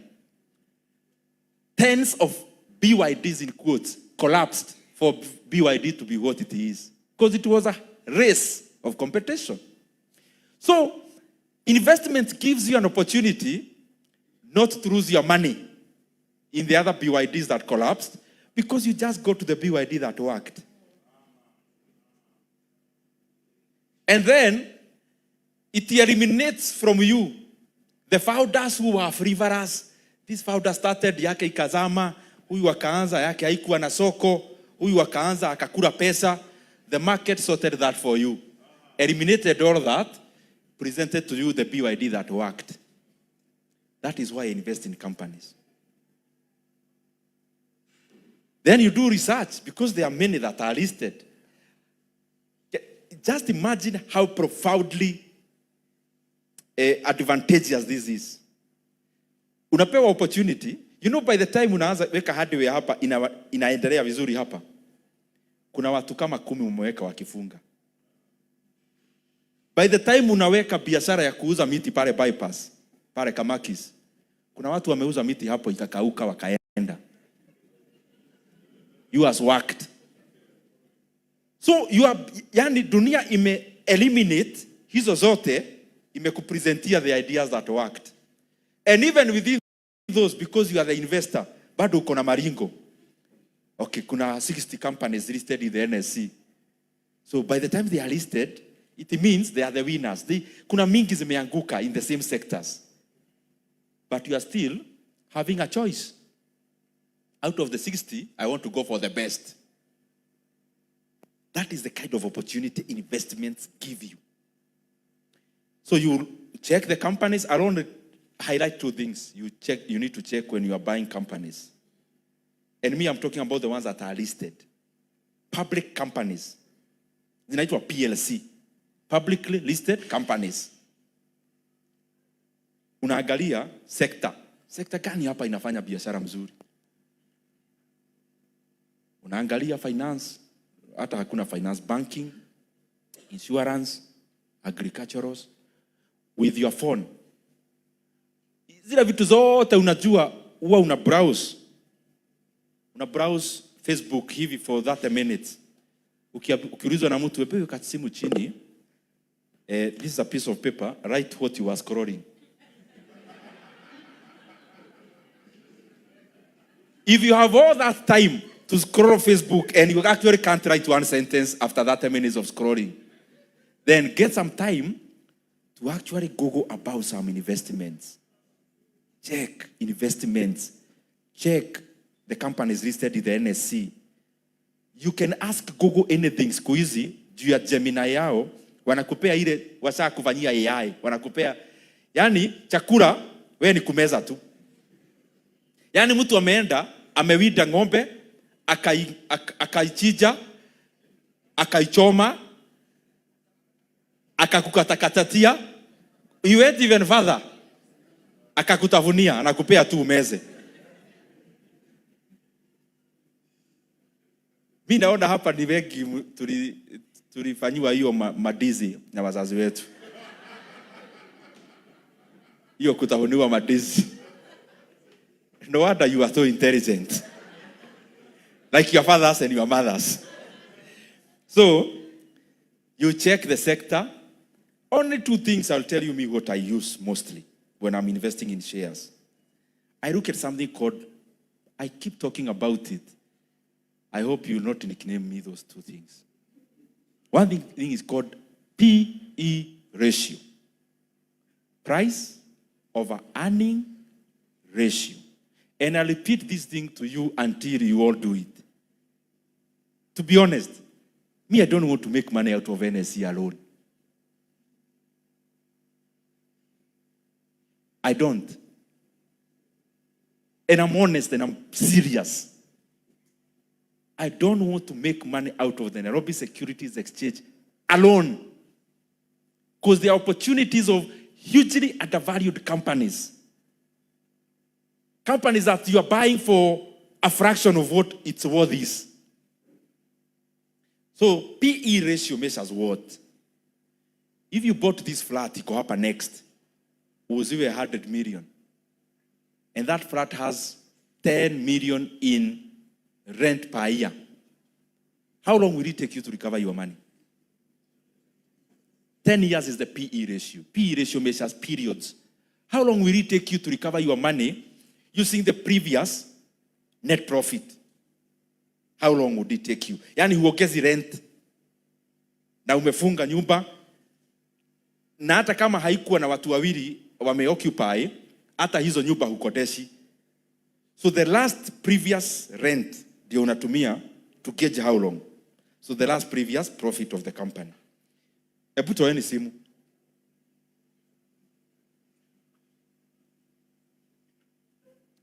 Hebu uliza gogo yako hapo. Just ask it. Ask your gogo hapo. What is the PE ratio of Standard Chartered Kenya?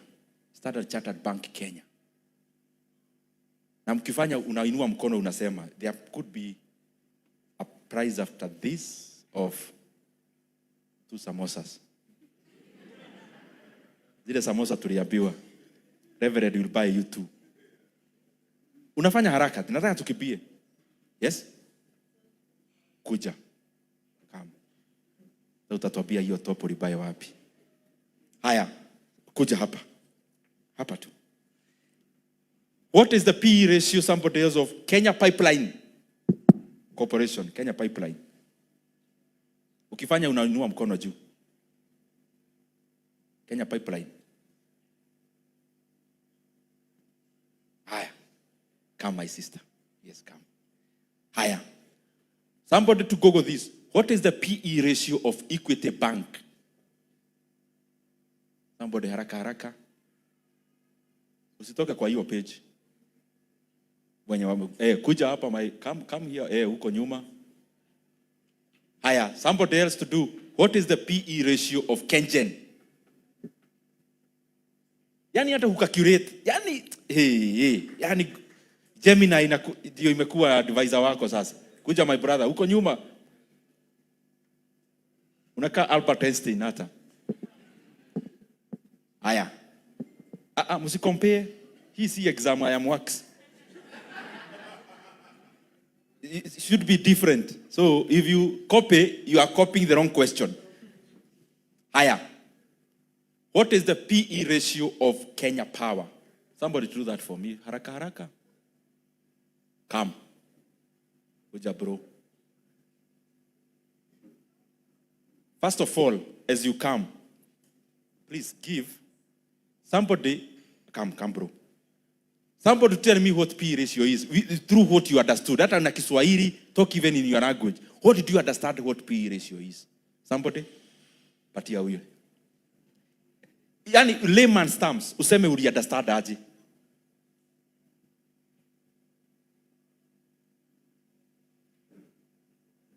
Yes.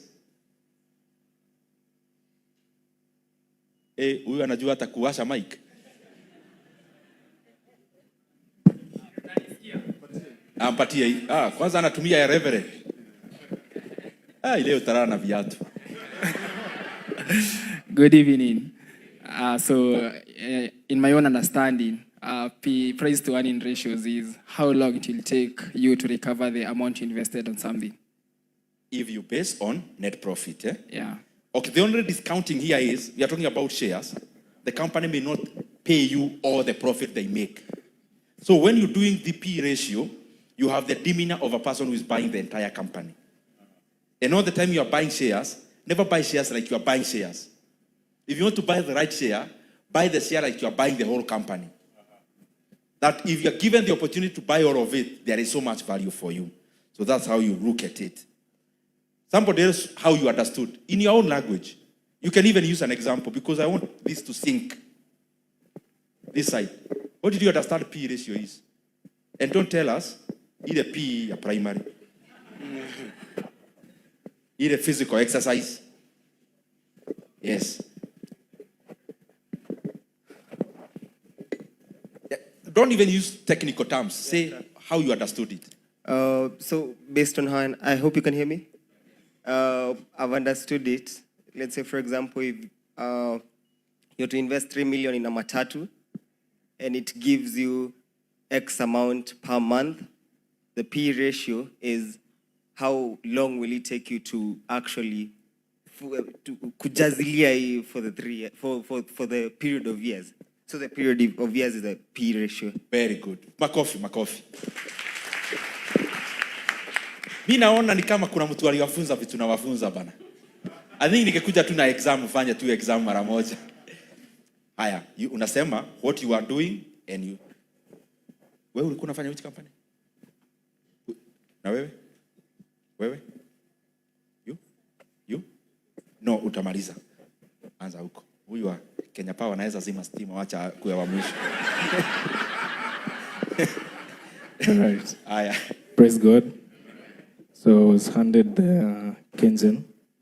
So it says the trailing price to earning ratio for Kengen is approximately 5.7 times. This indicates that investors are willing to pay about 5.7 times the company's annual earnings per share, making the stock trade at a discount compared to the broader renewable energy sector's average PE of around 15.2 times. Hey, huyo hata amefanya holistic. Unajua wale watu tulikuwa tunawaambia right composition about going to Nairobi. Then you actually write about even going to London. You've done very well. Very, very well. So, the other ones now will only say, because to me understand the concept, ni hii sasa my brother amesoma hapa. But sasa atasema to the number. Sasa mnaelewa what it is. So my question, it was, what is the PE ratio of Equity Bank? So Equity Bank current price to earnings, that is the PE ratio, is about 3.9 times as of June 2026.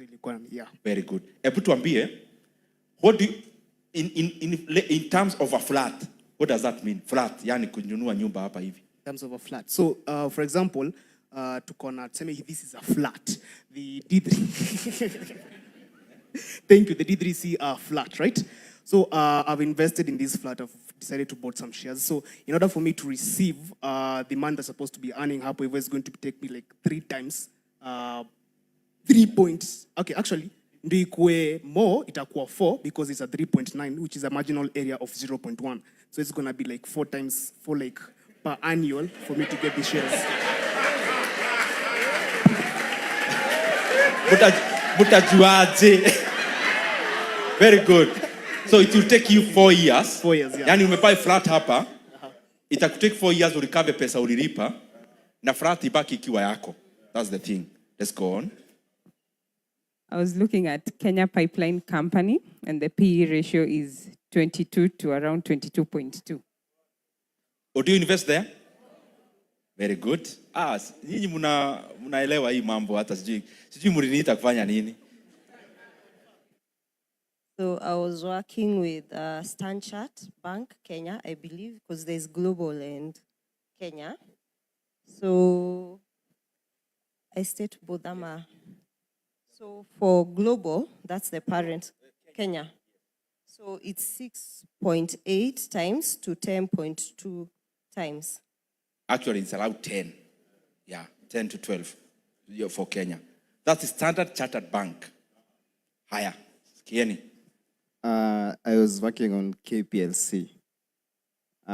It's approximately 1.21 to 1.23.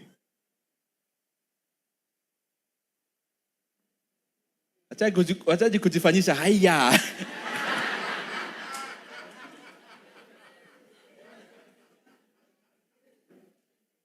This lady, tell us what you understood. Because, yeah. Tell us. Unajua nikiwa hapa and I can point to you, so be attentive. Check. So what I understood by that is that when you buy shares in KPLC, let's say, for example, let's call it a flat. Let's not say it. Let's call it a flat. You'll buy it at, let's say, 1.4 million today. And for you to get that 1.4 million, you just need to stay 1 year, something like that. 1-2 Very years good. there. You've said it. Yeah. Actually, 1 year, 1.2 years. So in these companies, basing on P ratio, which one would you buy? Which one? Which one can't you buy? Simumejua story ya siya zata kuniliko sasa. I can actually tell you, Kenya Power share is cheaper now than I bought when I bought. I was buying one share at 1.8 shillings, but the company was making losses. Now the person buying today is buying at 15.5 shillings, but the company is making huge profits. What do I mean? The company is now more even cheaply valued than when the share was cheap. I don't know whether I'm making sense.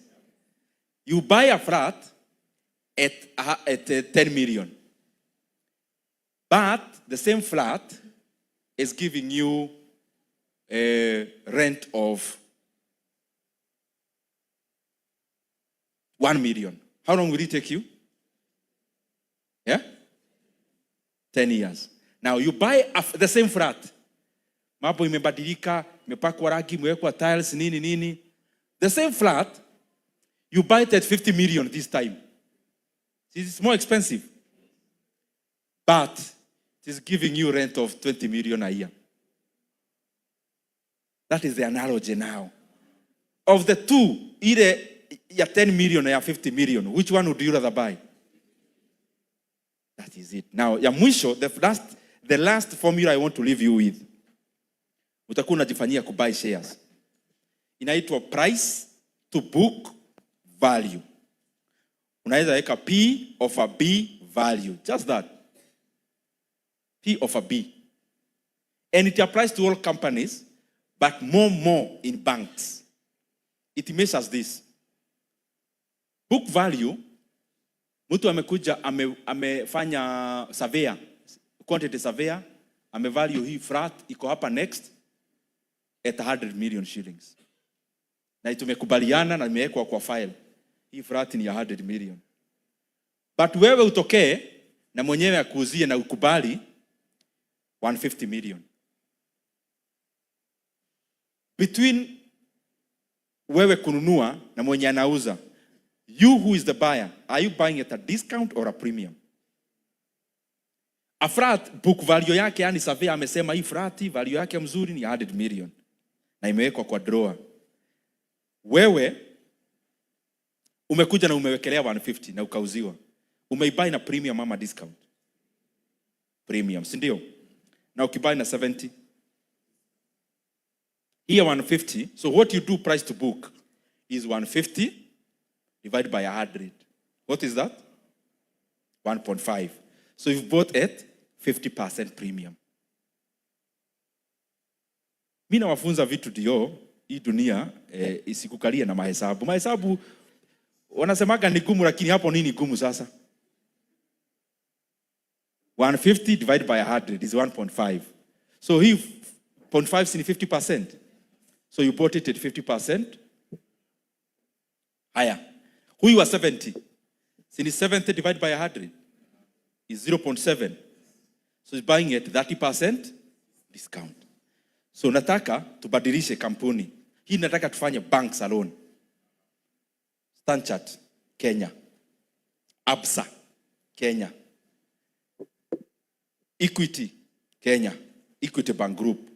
KCB Group. Na wewe ufanye kampuni inaitwa Diamond Trust Bank. What is P of a B of this company? You know, when we started investing, akukuwa na hii akuuliza swali, so we had to calculate. Sasa yenu ni hapa tu.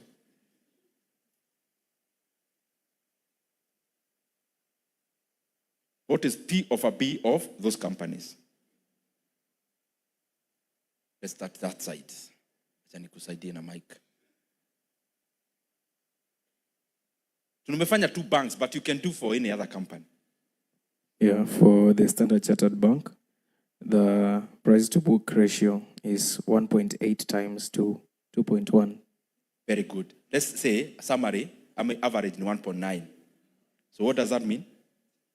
This means in roughly 2 years, approximately. Price to book is not about periods now. It's premium. Yes. So 80%. 90 years. 90% thereabout of the premium or discount? Premium. So you may understand.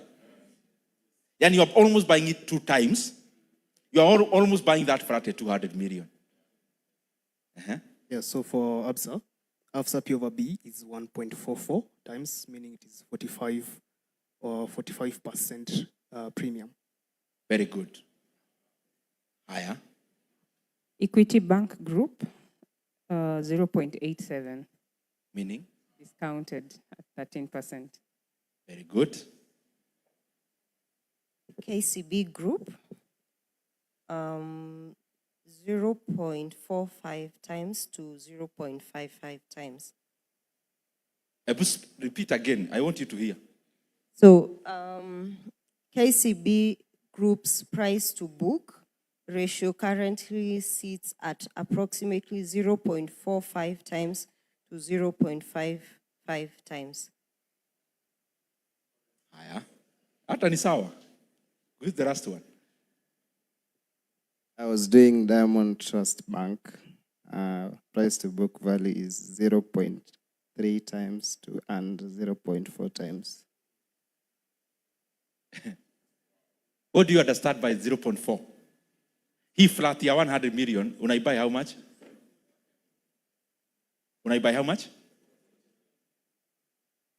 What you do with that information is up to you. Unaweza keti tuwapigia makofi.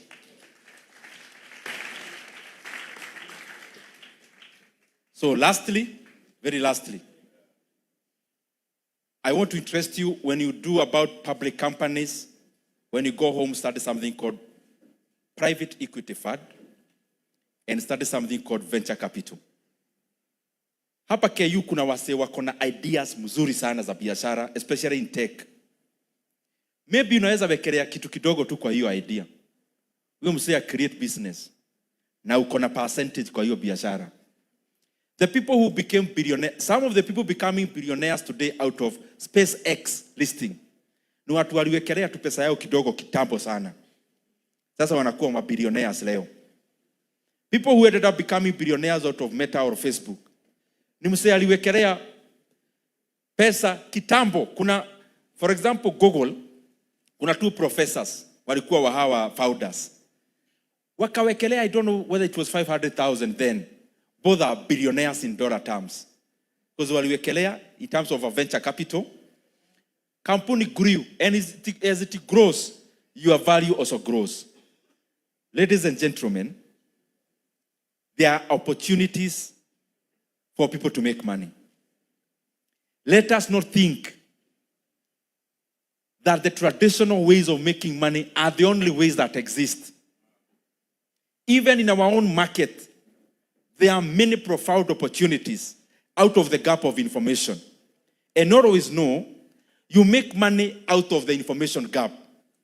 What you know that the market doesn't know and many more people don't know, that is what becomes your profit. So out of what you have learned today, I am hoping either now or in the very near future, some of us will make money out of the opportunity of knowing more than the majority knows, so that you can always leap forward. Otherwise, thank you very much and may God bless you.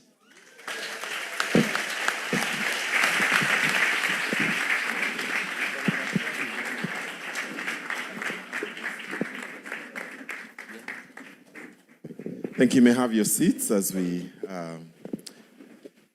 please bring the seats. And Mheshimiwa, as we... Just where you left, on a more practical front, so you've bought the shares. You have them. How do you... the other seats coming. So now you have the shares. You have 100. You have 500 shares. How do you practically make money? You own the company, but how does that money help you? Yeah. Thank you for that. Wacha tukae chini ikae TV.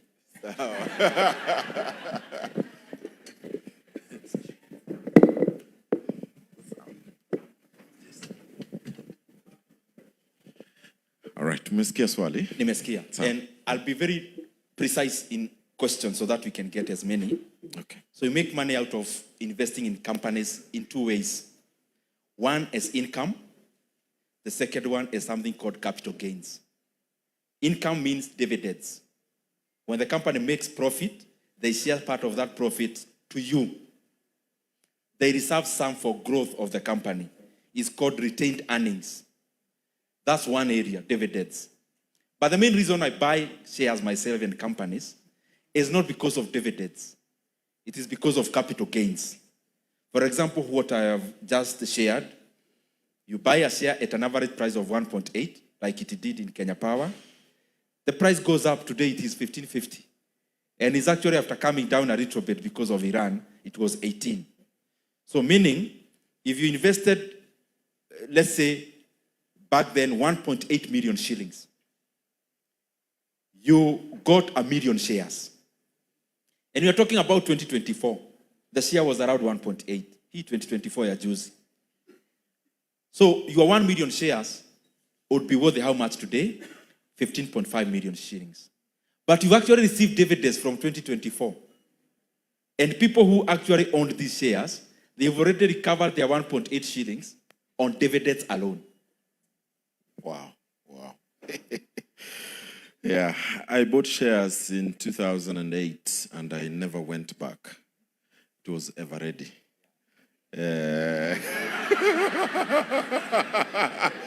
Sahi nikisikia unaongea naona kama nilikuwa mjinga sana. Lakini I learned my lessons. Now that you are who you are today, Mheshimiwa, what can you share with us regarding your childhood that has contributed to your childhood or growing up, contributed to your current entrepreneurship choices? Yeah. Allow me to go back to Eveready a little bit. Okay. When you buy shares, as I was trying to say in my presentation, always do research. Never buy shares because others are buying. If, for example, you totally went deeper, even when you are filling the application form for Eveready, I'm sure you couldn't have done it if you checked on the things that we have learned today. Mm-hmm. The reason why I've talked about a few companies here is because you should zoom into what has value. Out of the many companies listed, the reason you zero into some is because you have fundamentally researched. So that's why I hear some people bought Mumias, others bought Eveready. It was not a very good experience. And I hope we can apply what we keep on learning every day, including today, to make better choices when you are buying shares. Yeah. Companies, really, because always view like you are buying a company. Ask yourself, if Merari was selling you the Eveready company, forget about shares, would you have bought the company? If he was selling you the company, ya kutengeneza mawe ya torch, when electricity was becoming the norm, would you have bought the company? So when you buy the shares of that company, where do we want different results? Mm-hmm. I am going to the question. I mean, like all of us here, and I am glad that this is a place I know very well out of having been from KU. More or less, we are the same, majority of us in this hall. Maybe some of you are much better than us in terms of where we came from. So part of the reason why I had two goals, as I talked about, looking for money, and if possible also, getting into a position of leadership. On money side, it was running away from poverty. No one who grows in a mud house want not to run as fast as possible from there. Secondly, is about, we could look at people around and we want that kind of life. So chasing after that, running away from poverty, but also chasing a better life out of the experiences then. Because of me, I'm those kind of people who, hapa KU, where umepita high school, ulipita ukapata B+. So wewe jua vile utafika campus. Jua vile utalipa first sem fees. Na ujua vile utasoma. So me from niingie KU, nililipa fee yangu yote. Hata ya kuingia before help. Wenye help uchelewa. Vibarua, nini, na all that. And even before that, nikiwa high school, holiday, nachoma makaa huko kwetu Shags. Holiday zingine, nilikuwa nauza motuba hapa Thika. To raise school fees. So hiyo kitu lazima sasa ujaribu kukibia bio kiasi. So that you move to a better, safer ground. And it has also shaped now the decisions that I make in terms of investing. Yeah. But the fundamental thing that happened, ilifanyika nikiwa first year hapa KU. Nikitafuta internship, nikajipata kwa former MP. Nilikuwa naenda huko kumtoanisha. Yaani kumuonyesha mimi vijana wote wako nyuma yangu, kama unataka kura za Kiharu, ukae karibu na mimi. So, unajua makomrades venye mnacheza hiyo game. So mimi nilienda ofisi yake nimebeba kabahasha ya CV. Because all the time kama sisi comrades hiyo time tulikuwa na CV mtu anabeba everywhere. So kuenda kumuona alikuwa meeting. Secretary akaniambia niwache CV. Na mimi siko naenda kutafuta job. As it would have it, akafikiria nilikuwa nataka job, akanipigia simu later. Kijana unataka kazi? Of course. Ilikuwa long vacation nikiwa campus first year. I started working in a stockbroking company since that day.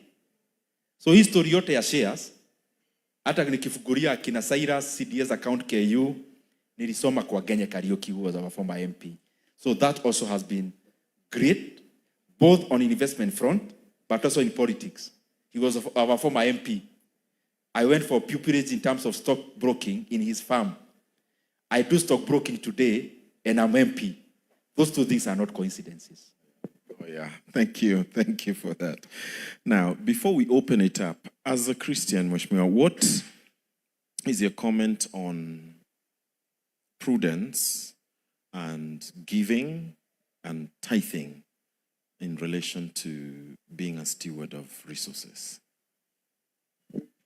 I'll say this practically as a Christian, not for any other purpose other than to talk to a Christian who is here. And I'm sharing my thoughts. Me, I believe there is no money that belongs to me. And there is no wealth that I have, except which I have received from the owner of all things.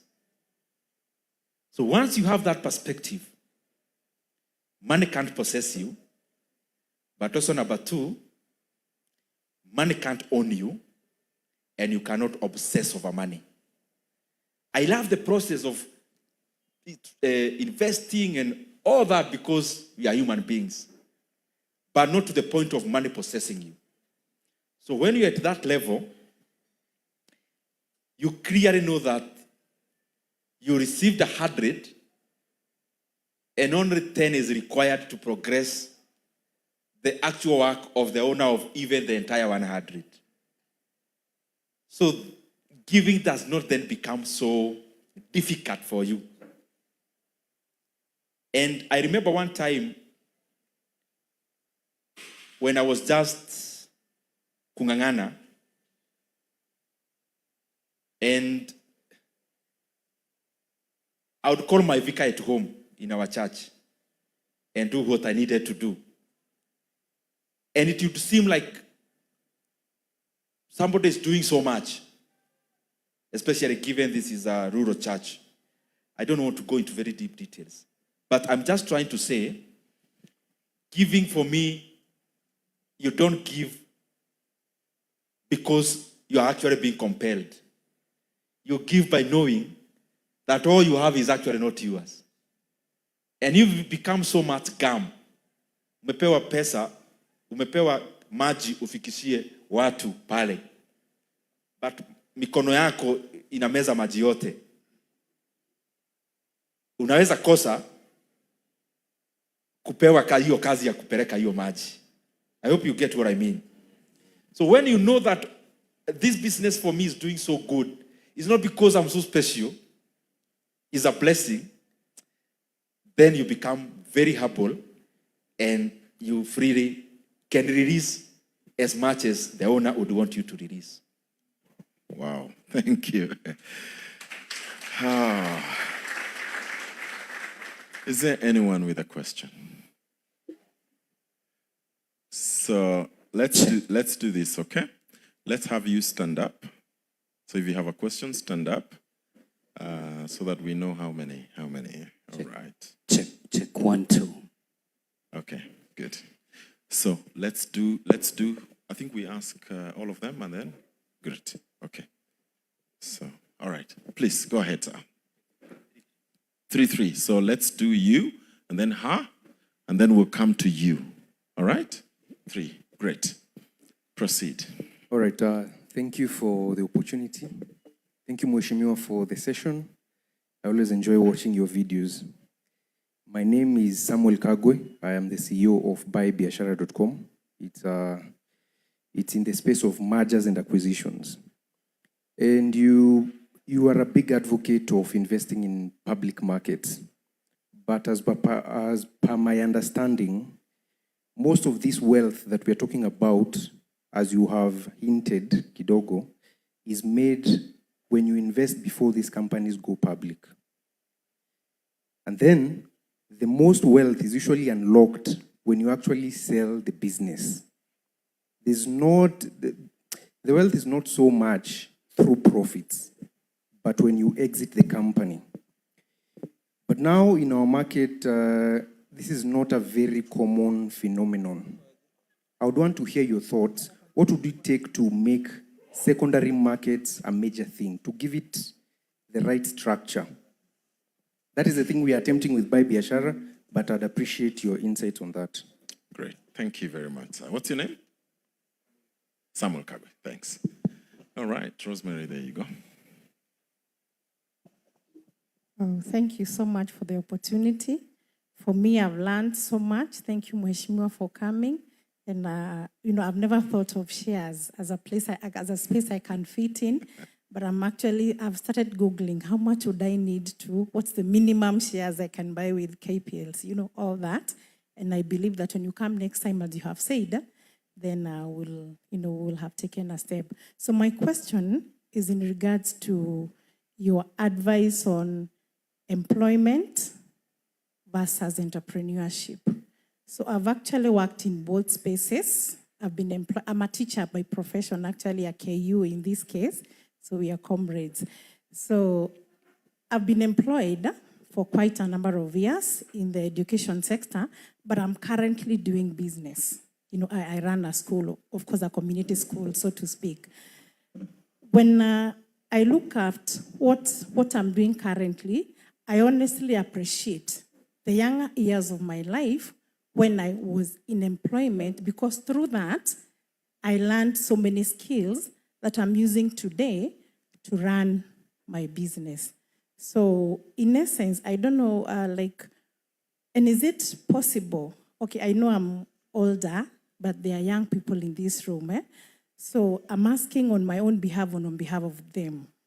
So, and then would it also be possible to be employed and to also run a business? Because actually when I began as a person, I was in employment then, but then I began, what I'm doing now when I was in employment. So what probably, I'm not saying I'm successful, but of course, I'm asking, what would you, because it's not easy for someone to start a business if they are green, they have no idea, they have no skills, maybe you can shed some light, because when I look at you as a person who I admire, you are also employed. You are a governor, number one. It's not governor, you are employed by the people of Kiharu, but you're also doing business.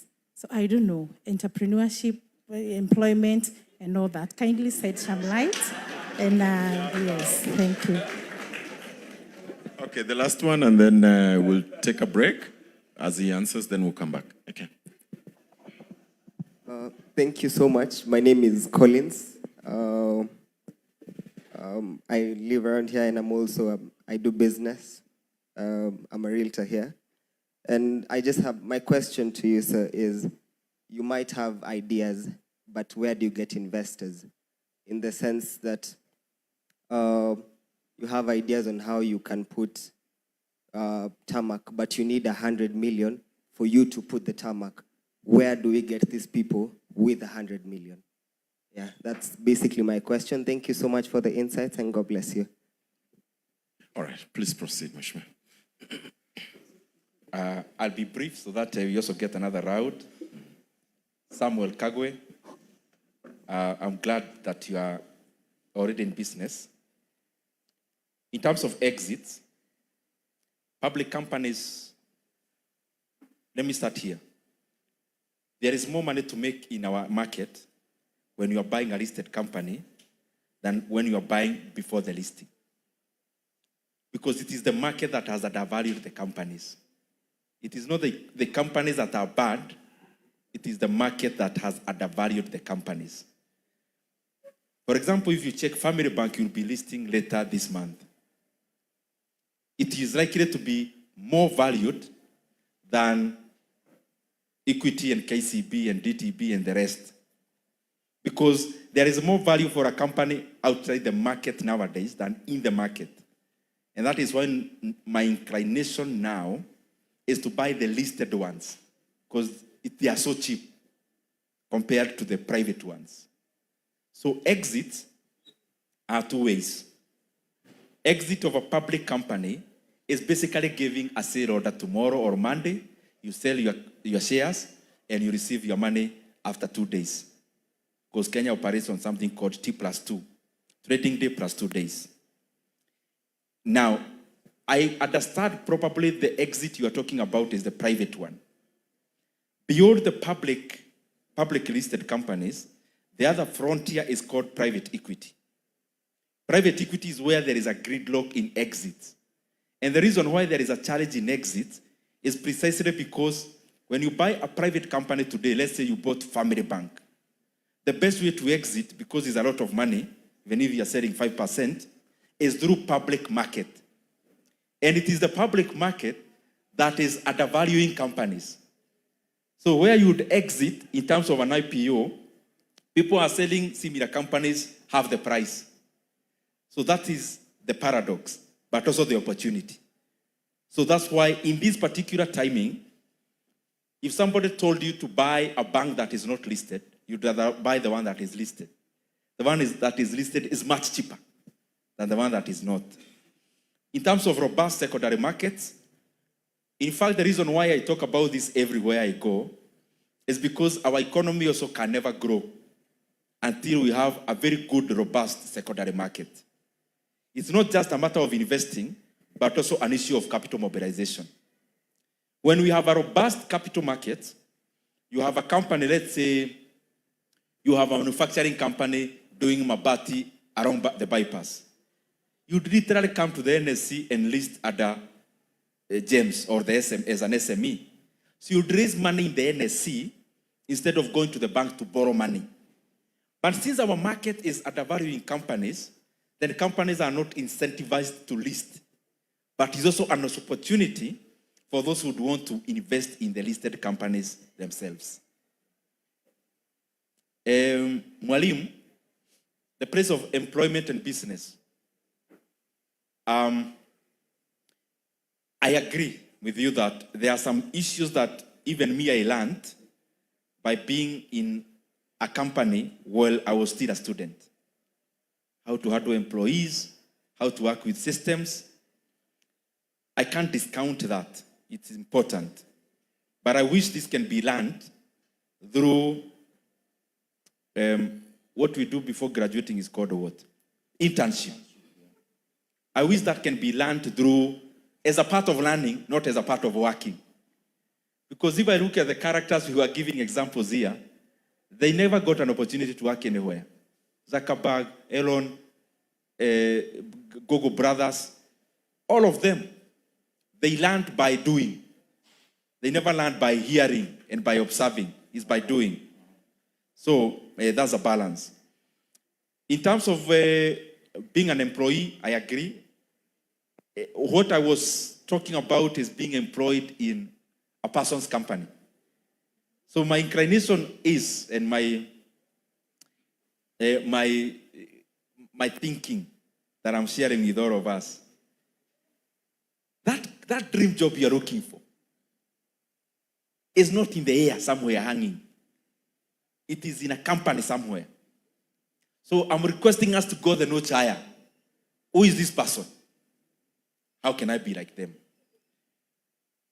In terms of the school, of the thinking opinion, if I'm to have a school today and start one, I would never look at a school in terms of just a school. I would look at what is my school offering that no other school is offering. Either values. The current parent in the current era would rather go to a school where a child will get a B+ and A values than where a person will get an A in papers and C in values. So I'll try to model it around there. that my school offers very superior value propositions that a parent ordinarily looks at it as like they are the ones bringing up their own children than just about grades. What more are you offering? That's what I look at. People put school fees in this Nairobi of $1 million per term. What are they paying for? That's what I would look at. How can I make people pay more for going through a school? Secondly, how can I make this model one so good that the name is so good out there, even if I'm not making so much money, so that I can actually raise more money to have 10 of such schools across Kenya. And then from there, I can start making money out of the good name. Collins, that's a very good question. Ideas are there. Where is the money? I want to throw it back to you.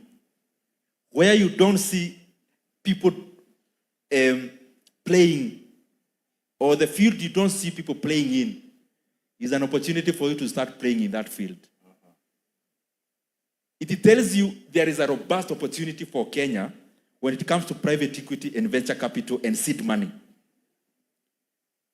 So whatever you are doing, the money you make is an opportunity for you to start doing exactly that which you realize there are not many players.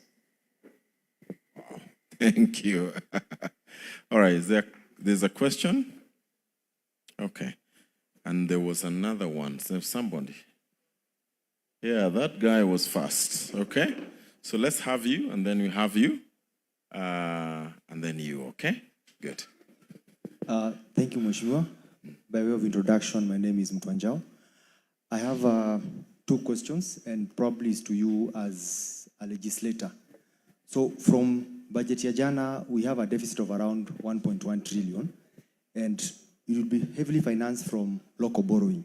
So from a legislative perspective, what can you people do so that the government doesn't lock out credit that is for the private sector to spur the growth of the economy?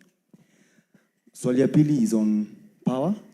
Also from a legislative perspective, power is in any production, power is a major component of expenses. Actually, it's a huge expense. And the way to lock, we've locked ourselves with very expensive PPPs. Is there a legislative way that you guys can do to make sure priority, for example, Kengen sells power at, I think, 4 shillings or thereabout. The thermal PPPs do it at, I think, 50 shillings, and they have priority to supply to Kenya Power, regardless of whether we need the power or not. So as to spur cottage industries and to achieve, among other things, the Singapore, legislatively, how can you protect us so that power becomes cheap? We have the stories of, I was working in my father's garage, nilikuwa nafanyia kazi backdoor, I came up with this company. So legislatively, how can you protect us on that and on the first one from government crowding out credit for the private sector? Sante. Yep, so give him and then we'll come this way. Thank you so much. My name's Engineer Dennis Mushai Maina, and a business person, not employed at the moment. I quit employment because I'm well aware the future and progress is in business.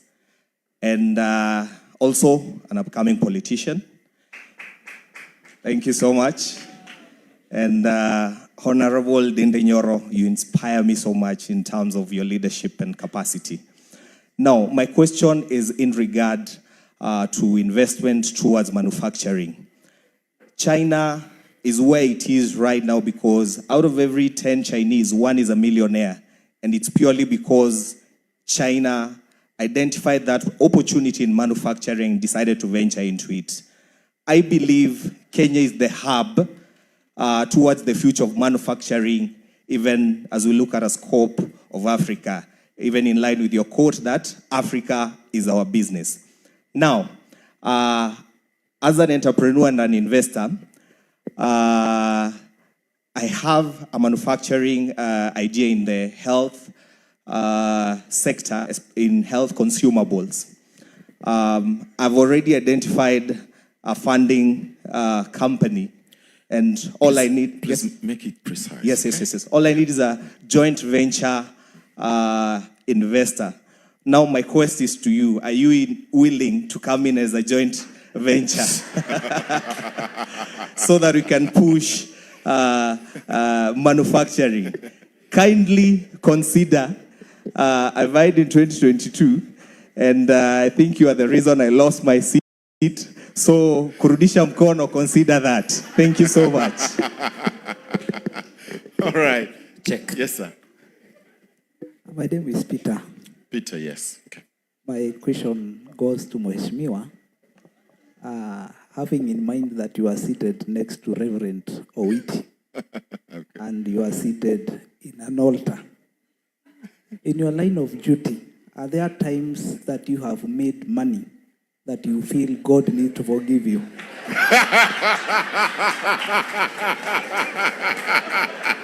Shots fired. Hello, everyone. Wewe unajua vile utasema hiyo. Hello, everyone. My name is Cyrus Ledivera from Juja. I'm an upcoming entrepreneur, and thank you so much, Mheshimiwa, and also Rev, for this opportunity for us to be able to interact. My question is going to be direct. There is this silent gap in entrepreneurial journey that rarely talked about. It's the vulnerable phase between the early stages and where the self-doubt runs high, and also the results are also very minimal, despite a lot of effort. And also that gap between the transition of trying a lot and also getting the first leap. So my question is, what are the possible ways that you'll also advise on how not to bypass that phase, but how to be able to maneuver through that period? Thank you. Wonderful. Thank you. Proceed. I'll also be as precise. I agree with my brother about all the things. Borrowing power. Borrowing 1.1 trillion, most of it domestically, basically is the government competing with you as a businessman on who gets the credit that's there in the banks. You know, banks don't do hugely scientific things. They are just the places where we take our deposits, which are called savings, and they allocate these savings to grow the economy. So they can choose to allocate to a thriving manufacturing company, to allocate to government through boats, to allocate to a young person coming up with an IT company, because they are the allocator of our deposits. When the temptation is there that the government is borrowing and the rate is the same and the risk is less, the bank will go to the bank, to the government, and let our deposits to the government. That is not a very good trajectory. More money, there should be a good balance between domestic and foreign borrowing, that which does not crowd out you as the business person. So I agree with your sentiments. The second one on power, I agree fully. The biggest tragedy with power cost in Kenya is private power producers. And you give a very good data-driven approach. If we make KenGen a bigger company than it is now, it can decimate the percentage of the very high cost power that's done by the private power producers. Unfortunately, with Kenya, most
Are you out of data? Muthui Solutions Hub brings you amazing data deals, tunukiwa, minutes and SMS deals purchased with or without Okoa Jahazi. To get these deals, pay exact amount to till number 6964518. For more enquiries, reach our 24/7 support at 0719 289 675.